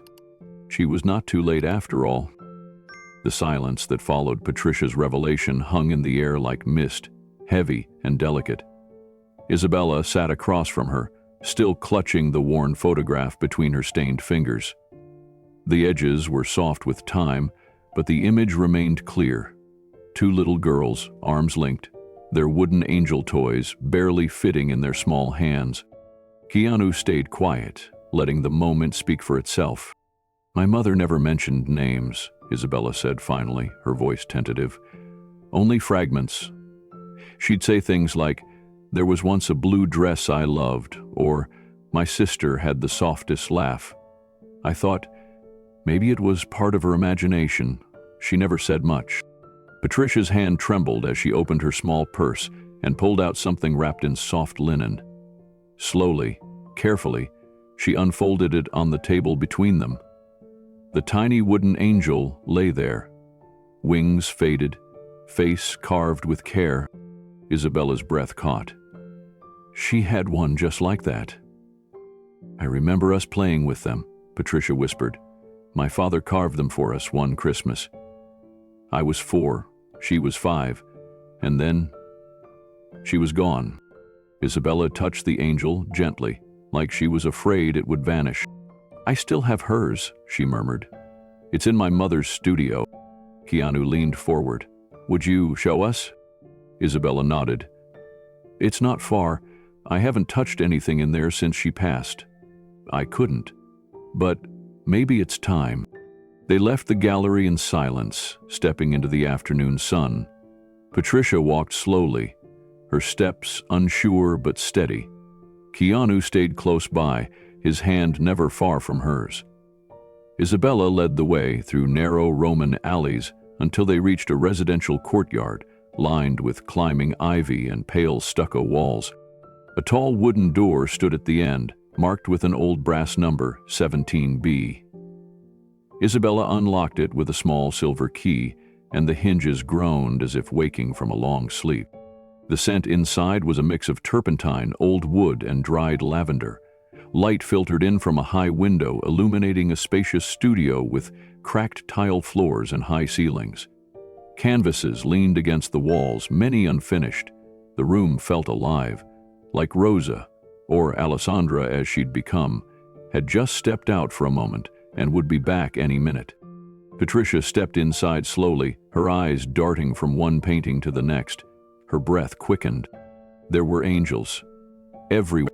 Some were subtle, almost hidden in the background. Others were vivid, wings outstretched, eyes solemn. One large canvas depicted a small girl crouched beside a bricked wall, clutching an angel toy. Keanu's stomach turned at the sight. "He'll remembered everything," Patricia whispered. Isabella watched her quietly. "She painted that the year before she died. Said it was the first time she let herself paint from memory instead of dreams." Patricia moved toward a small wooden shelf tucked under the window. There, resting beside a brush jar, sat another wooden angel. Its wings were chipped and a faint crack split its torso, but it was unmistakable. Patricia picked it up, and for a moment the years melted away. "This is hers," she said, tears streaming down her cheeks. "We each had one." Isabella placed a hand over her mouth. "She kept it by her bed, always." Keanu turned slowly, taking in the room, the echoes, the legacy built in silence. She found a way to speak, even when no one was listening. Isabella nodded. She once told me art was the only place she felt like she could still breathe. Patricia wiped her eyes and looked at her niece. She was alone all that time. But she still held on. That strength, I'll never understand. Patricia took a slow breath as she stood in the center of the studio. Her fingers brushed over the edge of a table covered in old sketches, loose paper, and a few brushes still stained with dry paint. Every inch of the room was steeped in Rosa's spirit. Keanu moved gently beside her, studying a nearby wall filled with smaller canvases. Some were portraits, others abstract swirls of color and emotion. One caught his eye, a sketch of two girls beneath a fig tree, one slightly older, both barefoot. Their faces weren't detailed, but the tenderness was unmistakable. "Did she ever say why she painted children?" Keanu asked quietly. Isabella hesitated, then answered, "She said it was how she remembered love." The words struck Patricia deeply. Her lips trembled, and she reached out to steady herself on the wall. Keanu placed a hand on her shoulder. "Mom," he said gently, "you're not alone in this anymore." She nodded but didn't speak. Her eyes were fixed on something else now. A narrow chest of drawers tucked against the far wall. She crossed the room and slowly pulled one drawer open. Inside were several small journals, bound in soft leather and tied with string. Isabella walked over, surprised. "I didn't know she kept journals." With a careful hand, Patricia picked one and opened it. The handwriting was elegant, looping with care. A date was marked, 1953. She scanned the first few lines, her breath catching. "It's in Italian," she said, then paused. "But I can understand it." Keanu peered over her shoulder. "What does it say?" Patricia read aloud, voice quivering. "Today I saw her in a dream again. She was standing by the gate with our angels. I wanted to run to her, but the gate was locked. I don't remember her name, but I remember her laugh." Isabella's voice cracked. "She dreamed of you." Patricia closed the journal gently and pressed it to her chest. "I thought we had lost each other forever, but she was looking for me, even when she didn't know who I was." The room fell quiet. For the first time in decades, the silence wasn't filled with grief, but with the echoes of a reunion that almost was, and still could be, in a different way. Isabella reached for Patricia's hand, her eyes misty. "You were never forgotten." Patricia smiled through her tears. Neither was she. In that quiet studio, surrounded by paint and memory, 3 generations stood linked by love that had endured loss, time, and silence, finding one another through a single brushstroke of truth. The air inside Alessandro's studio was thick with stillness, but not the kind that made you feel alone. This stillness held stories, brushstrokes, and memories that had waited years to be seen. Patricia stepped across the worn wooden floor slowly, almost afraid to disturb the silence. The space was sunlit even in the late afternoon, with light spilling through high windows onto shelves of carefully arranged paint jars and canvases leaned against the walls. The scent of turpentine lingered, mingled with something older, something like time itself, and then she saw them. Canvas after canvas lined the wall to the left, small to large, all unsigned. Patricia's knees weakened. Keanu gently placed a hand on her back, steadying her as she inched forward. The first painting was unmistakable, a quaint stone cottage with faded shutters and wild ivy crawling up its sides.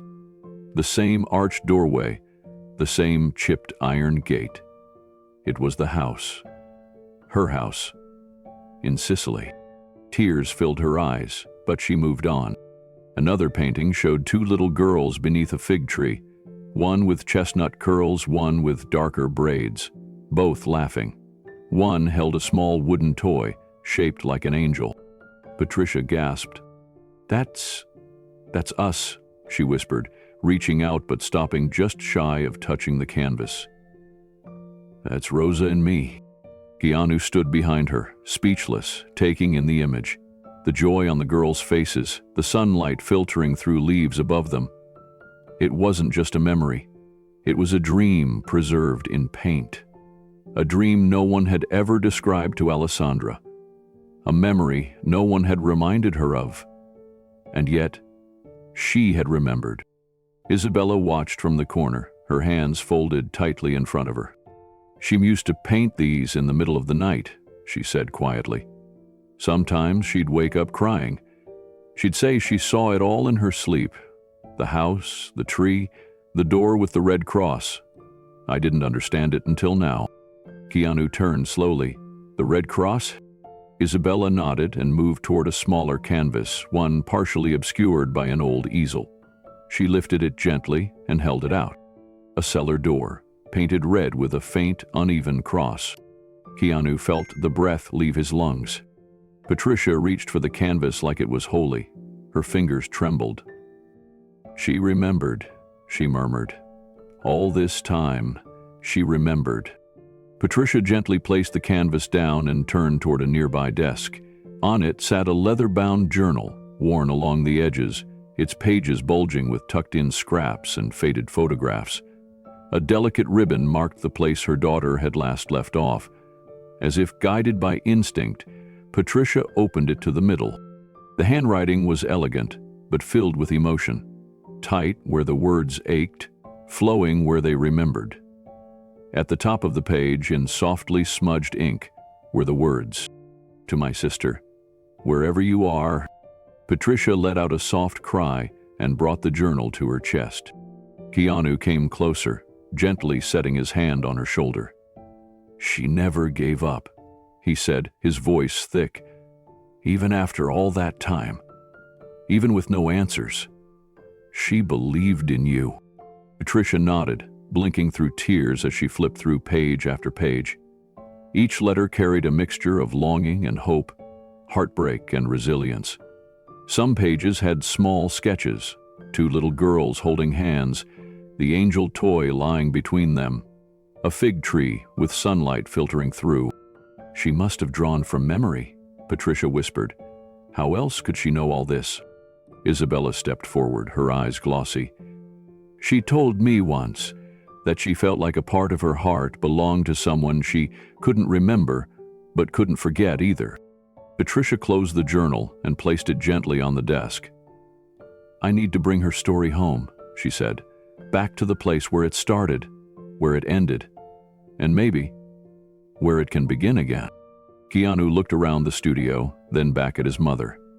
"Let's take some of her work to Sicily. Share it with the people who forgot. Remind them of what happened, of who she was." Patricia's gaze settled on the paintings, on the colors, the shapes, the emotions trapped in brushstrokes that now felt like echoes of her own soul. "I want to build something there," she said suddenly. "Not just for her, but for all the ones who were hidden away, forgotten, silenced." Keanu didn't question it. He knew what she meant. This wasn't just about their family anymore. This was about truth, legacy, healing, and giving a voice to a sister who never stopped speaking through the only language she had left, her art. They spent the rest of the afternoon carefully wrapping a selection of Alessandra's paintings, those that captured the essence of her memories, the fragments of a past she had never fully understood but always felt. Isabella helped them, her hands trembling at first, but steadier with each canvas she lifted. For her, too, this had become more than a family history. It was a reclamation of something sacred. One painting in particular seemed to draw them in, a portrait of two little girls beneath a fig tree, the sky behind them streaked with the same gold and lilac shades that Alessandra often used to represent warmth and distance. In the girls' hands were the wooden angel toys, nearly identical. Patricia stared at it long, her hand hovering over the brushstrokes. "This was her dream," Patricia whispered, "for us to find each other, and for the world to remember her not as someone who disappeared, but as someone who lived." Keanu helped pack the canvas last, sealing it gently in protective cloth. "And that's exactly what we'll do." As the sun began to lower behind the Roman skyline, They stepped outside the studio, each of them holding something. Isabella cradling the journal, Patricia with a folded quilt Alessandra had stitched with floral patterns reminiscent of the old Sicilian hills, and Keanu carrying the bundle of selected paintings. Before they left, Patricia looked back one final time. Her daughter's spirit was everywhere, in the cracked tiles of the studio floor, the colors still vibrant on the easel, and the unfinished canvas leaning in the corner, waiting for a story to be completed. With quiet reverence, they closed the door, not to shut away the past, but to bring it with them. To Sicily, to the house with the red door, to the place where silence began, and where memory would now speak with color, with brush, with truth. And this time, they would not be running from it. They would walk in hand with eyes wide open. The road back to the house in Sicily felt different this time. Not just because they were no longer strangers to its history, but because something unspoken had changed in all of them. Patricia sat in the back seat of the small rental car, holding a worn painting of the red door on her lap. Her fingers traced the outlines of the brushstrokes, like she was trying to feel her sister's hands through the canvas. Isabella rode in the front, quiet, lost in thought. Keanu drove, his eyes steady on the winding road, but his mind replaying every moment of their journey. The village came into view, its hills dotted with crumbling stone walls and wildflowers pushing up through dry soil. The same old men sat outside the cafe. The same church bell echoed across the valley. But this time, when they turned down the path toward the house, it didn't feel haunted. It felt like a place waiting for a story to be finished. The house stood unchanged. Stone walls still streaked with moss, shutters dangling from their hinges, vines curling around the windows like nature was trying to protect the memories inside. Keanu parked the car and looked over at Patricia. Her face was calm now, not without pain, but at peace in a way it hadn't been before. "Are you ready?" he asked softly. She nodded and opened the door. The three of them walked in silence, crossing the uneven grass until they reached the old tree behind the house. Its gnarled branches stretched toward the sky, casting long shadows across the yard. Patricia looked up into the leaves, then down at the roots where she and Rosa used to play. She knelt slowly and placed the painting of the red door at the base of the trunk.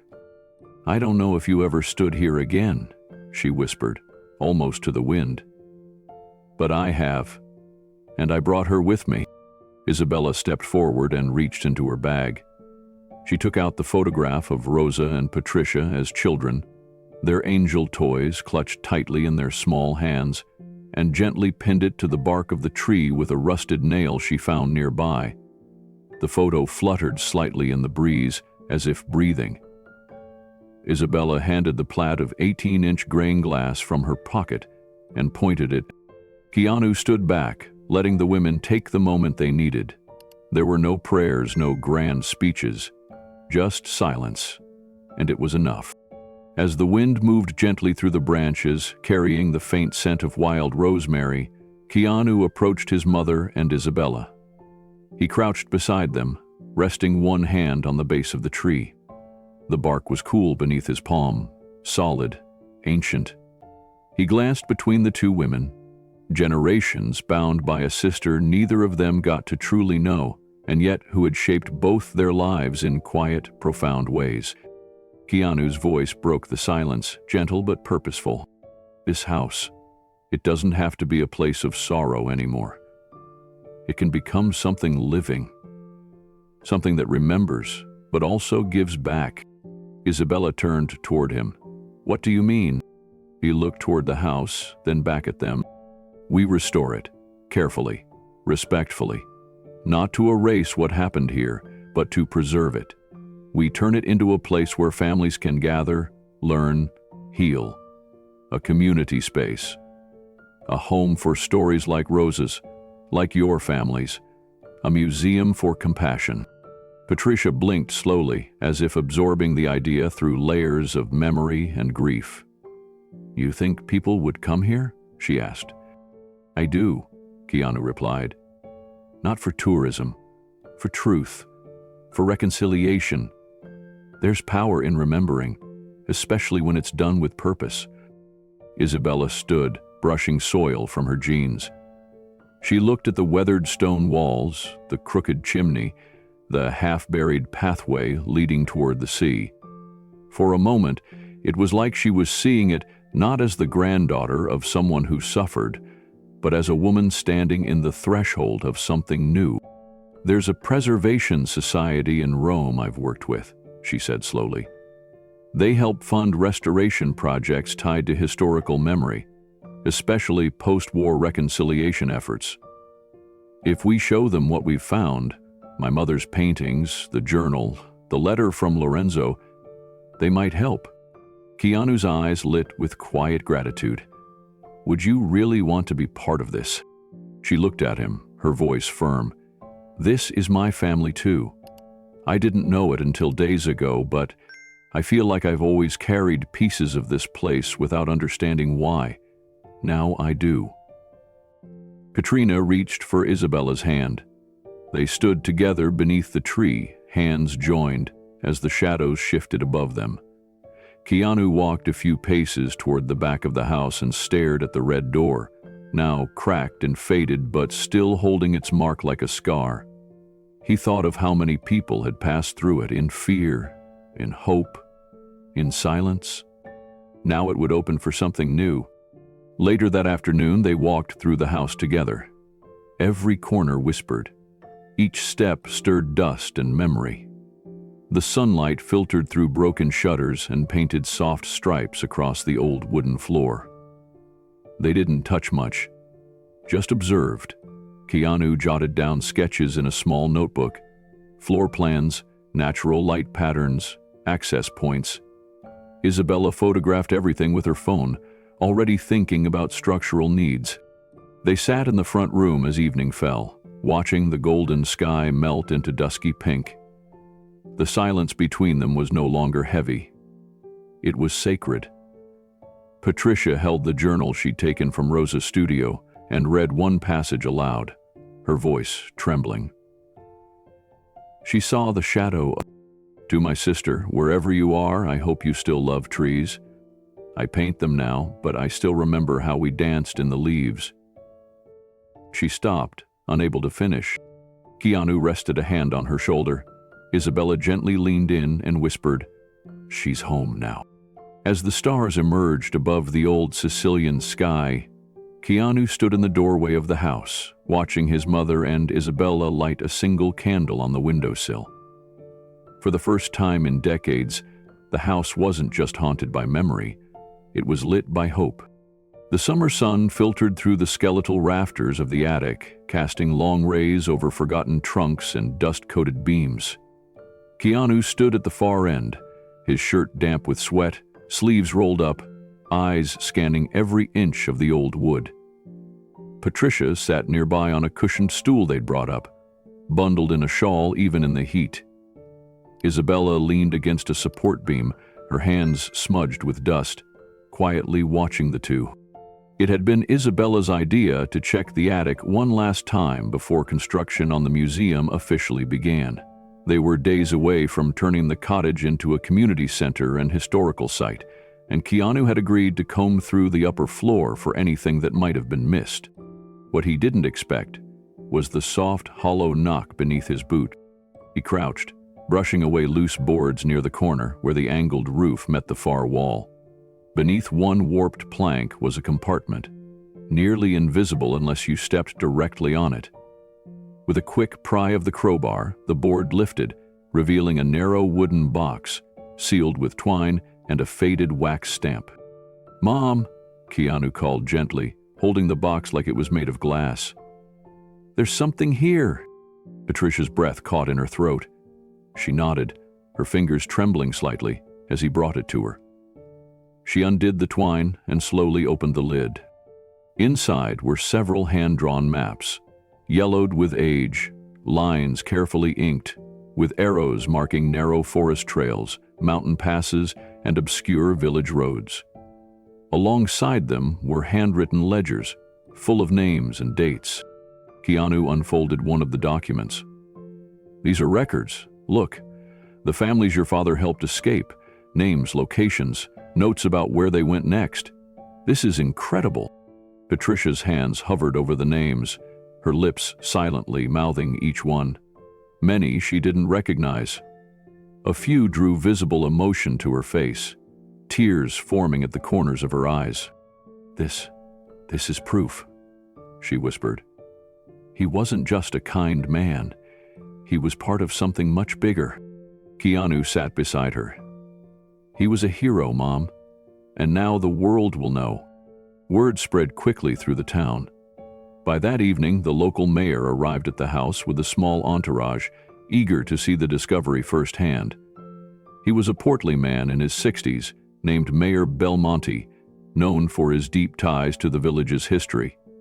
After carefully examining the maps and records, he looked at Patricia with solemn eyes. "Signora Reeves," he said, "your family's bravery must be honored. With your blessing, I propose we create a permanent exhibit here, a museum inside the house, dedicated not just to your father, but to all who risked everything during the war." Patricia's eyes welled up again. "Yes," she said, voice cracking. "Yes, please." The next few weeks unfolded like a dream no one dared to imagine. Restoration crews worked respectfully around the old structures, carefully preserving original details. Local volunteers joined in, bringing wood from their family barns, offering their time, sweat, and even heirlooms. News of the hidden maps and escape records spread quickly beyond Sicily, drawing interest from national archives and Jewish heritage organizations. Isabella helped catalog each map and document, her background in art restoration proving invaluable. She handled the fragile pages like relics, understanding that these were more than names on paper. They were lives rescued, stories interrupted, families torn and rebuilt. Keanu worked side by side with the builders, installing new support beams while preserving the charm of the crumbling stonework. But at night, he'd sit under the old olive tree outside the house, reading his grandfather's notes. What struck him most wasn't just the logistics of escape. It was the small notations beside each family's name. Giacomo D. needs asthma medication. Elena R., 7 years old, afraid of the dark, bring candle. Leah Yosef, married at the border, under stars. Witnessed. Keanu read those lines aloud to Patricia one evening. She listened with closed eyes, her head resting against a pillow as she lay on a small cot near the window. "Helm remembered them," she whispered. "He saw them not just as names.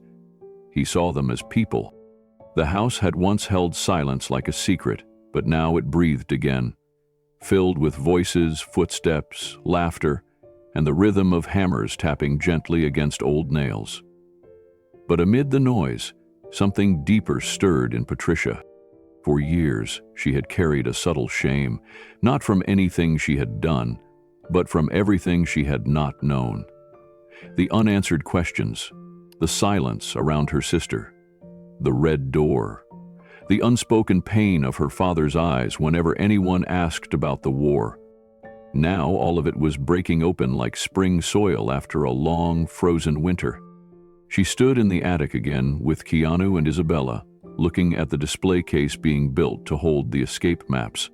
The carpenter, a kind man named Matteo, asked how they wanted the placard labeled. Keanu turned to Patricia, waiting. She looked around the room. "Call it La Via di Coraggio, the way of courage." The name stuck. A few days later, the mayor returned, this time with a delegation from the Ministry of Culture. They had received word of the discovery and were offering funding and official recognition. A historian from Palermo, Dr. Elisabetta Russo, approached Patricia gently. "Signora Reeves," she said, "with your permission, we would like to document your family's role in the resistance as part of a national education program." Patricia smiled. "Yes, of course, but promise me, tell the children not just what we resisted, but why we helped." Dr. Russo nodded, visibly moved. "We will." Outside, a small ceremony was held beneath the olive tree. A plaque was unveiled in memory of Rosa, Alessandro, and all the children whose stories had been hidden too long. Isabella stood beside Patricia, holding her hand. As the breeze swept through the grove, Keanu watched his mother close her eyes. Not in sorrow, but in peace. The weight of history was no longer a burden she bore alone. It was now something shared, honored, and lifted. Patricia stood in the attic one last time, her fingers brushing the edge of a map now framed on the wall. "He saved them," she whispered. "He saved us all." Keanu wrapped his arm around her. The past hadn't disappeared. It had simply waited for the right moment to be remembered. The bells of the old Sicilian church rang out over the hills, their sound folding into the breeze like a hymn carried on time itself. Months had passed since Patricia and Keanu began the restoration of the house, but today it looked nothing like the place they had first stepped into. Vines had been trimmed back, walls repaired, and windows replaced. But more importantly, the spirit of the house had changed. It no longer felt like a place of silence and secrets. It felt like something sacred, something alive. They had renamed it the House of Angels, a tribute to the quiet heroism that once took place between its walls. It was now a community center, museum, and sanctuary for stories that history nearly forgot. On this warm afternoon, people gathered from across Italy and beyond, descendants of those who had been saved by Patricia's father, the children of refugees who had vanished into the folds of war, and locals whose grandparents had whispered tales of the safe house with the red door. Patricia stood at the entrance with Keanu by her side. She wore a soft lavender shawl and held the wooden angel toy gently in her hand, its surface smoothed by time. Her eyes shimmered, not from sadness, but from a deep, resonant pride. "Do you think they'd be proud?" she asked softly. Keanu smiled. "They already are." Guests began arriving in small groups. A family from Marseille brought a faded photograph of her grandfather who had spoken of being hidden in a basement in Sicily. A woman from Warsaw recited a letter from her great-aunt thanking an unnamed man who had carried her across the border into Switzerland. Faces, accents, and generations blurred together into one unified mosaic of gratitude. Inside, the main hall had been converted into a gallery, and at its center stood a collection of Alessandra's paintings. Some were delicate landscapes. Others bore haunting likenesses of the house, the red cellar door, and two little girls holding angel toys under the shade of a fig tree. These were not merely works of art. They were echoes of a memory Alessandra never let die, even when she had no name for it. A microphone crackled to life. The local mayor stepped up to the podium, nodding respectfully to Patricia and Keanu. "Today we do not just open a building, we open a legacy, a testimony to quiet courage, a reminder that, even in darkness, there were those who chose to be the light." As the mayor stepped down, a quiet murmur of emotion rippled through the crowd. Then, one by one, people stepped forward to share their stories. Some brought old letters, others held faded photographs. An elderly man in his 90s shuffled to the microphone with the help of his granddaughter. He had traveled all the way from Brussels, and his voice trembled as he spoke. "My parents never told me much," he said. "Only that during the war they were taken in by a man named Arturo in Sicily. They didn't remember his last name, but they remembered his kindness. They remembered the quiet meals by candlelight and the warnings whispered at night. I never knew who he was. Until today." The entire room stood still. Patricia, seated beside Keanu, pressed the angel toy to her chest and closed her eyes. Arturo, her father's name. The name history had nearly buried beneath rubble and silence now rose into the open air like a blessing. Another woman, no older than 30, stepped up. She held a worn envelope in a plastic sleeve. "My grandmother wrote to someone every Christmas for over 50 years, she said. She never got a reply, but she kept writing.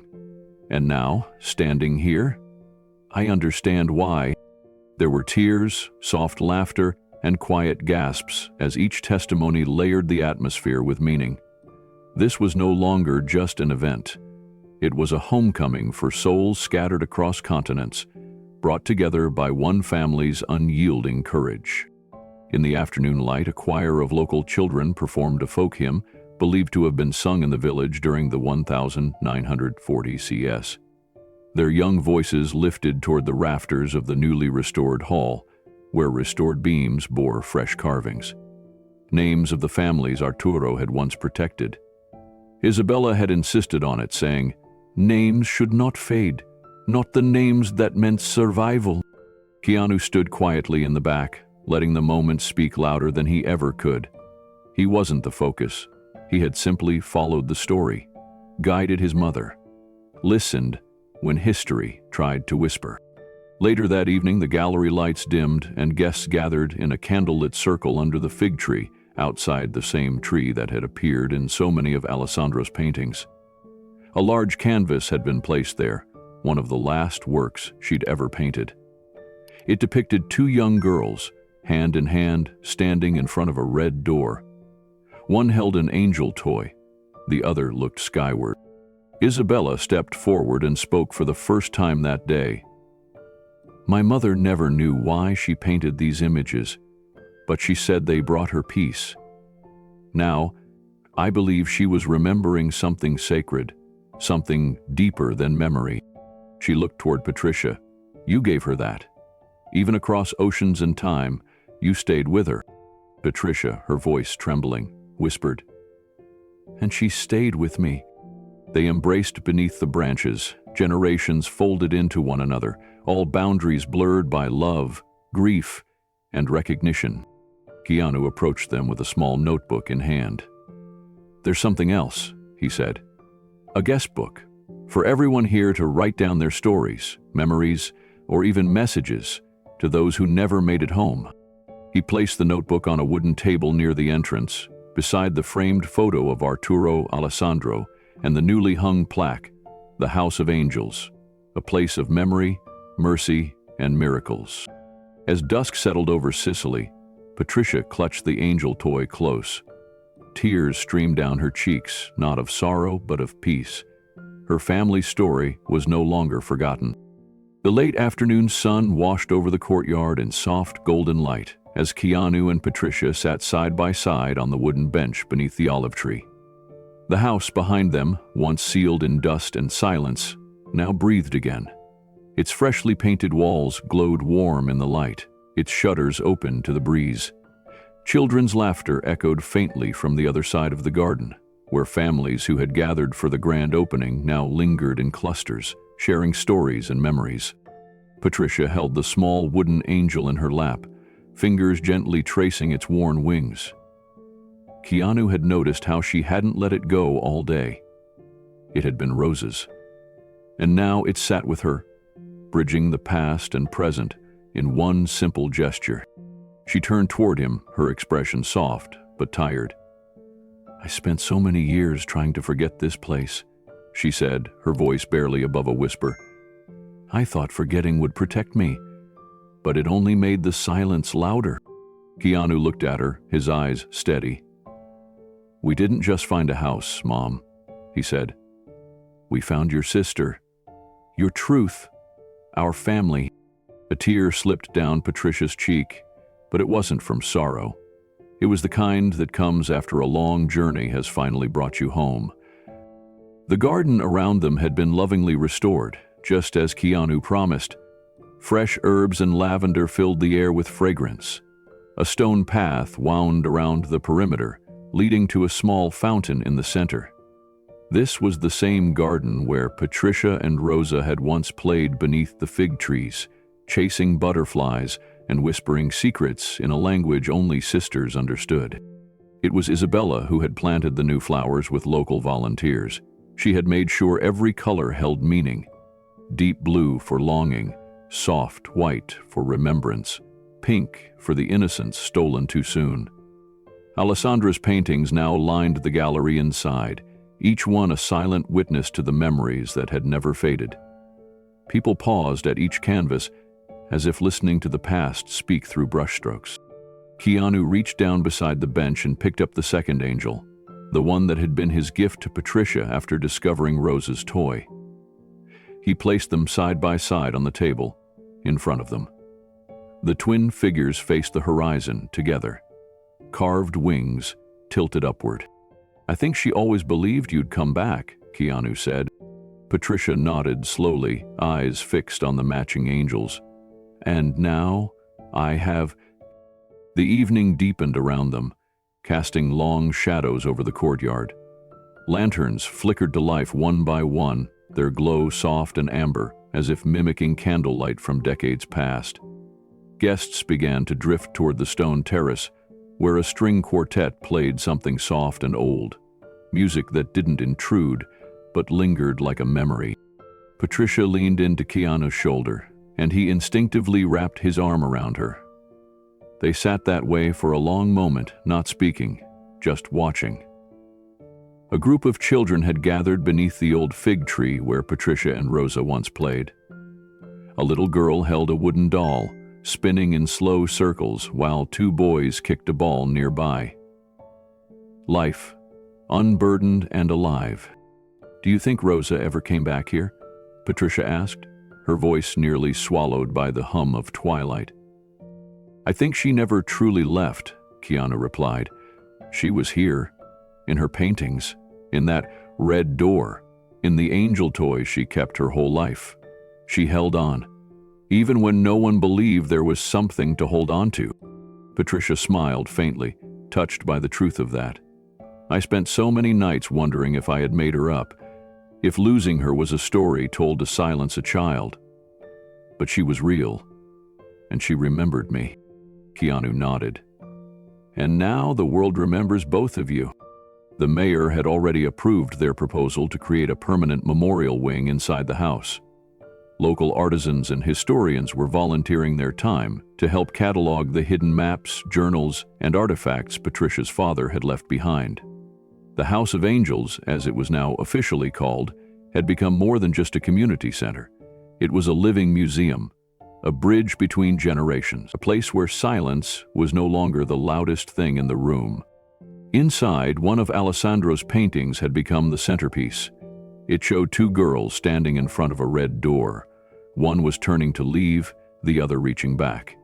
Neither had faces, just light where their features should have been, as if memory had softened the details. A small plaque beneath it read, "For the sister I never stopped waiting for." Patricia had insisted that the plaque not include Alessandro's full name. "Let her be remembered as Rosa here," she said. "She was both. She deserves both."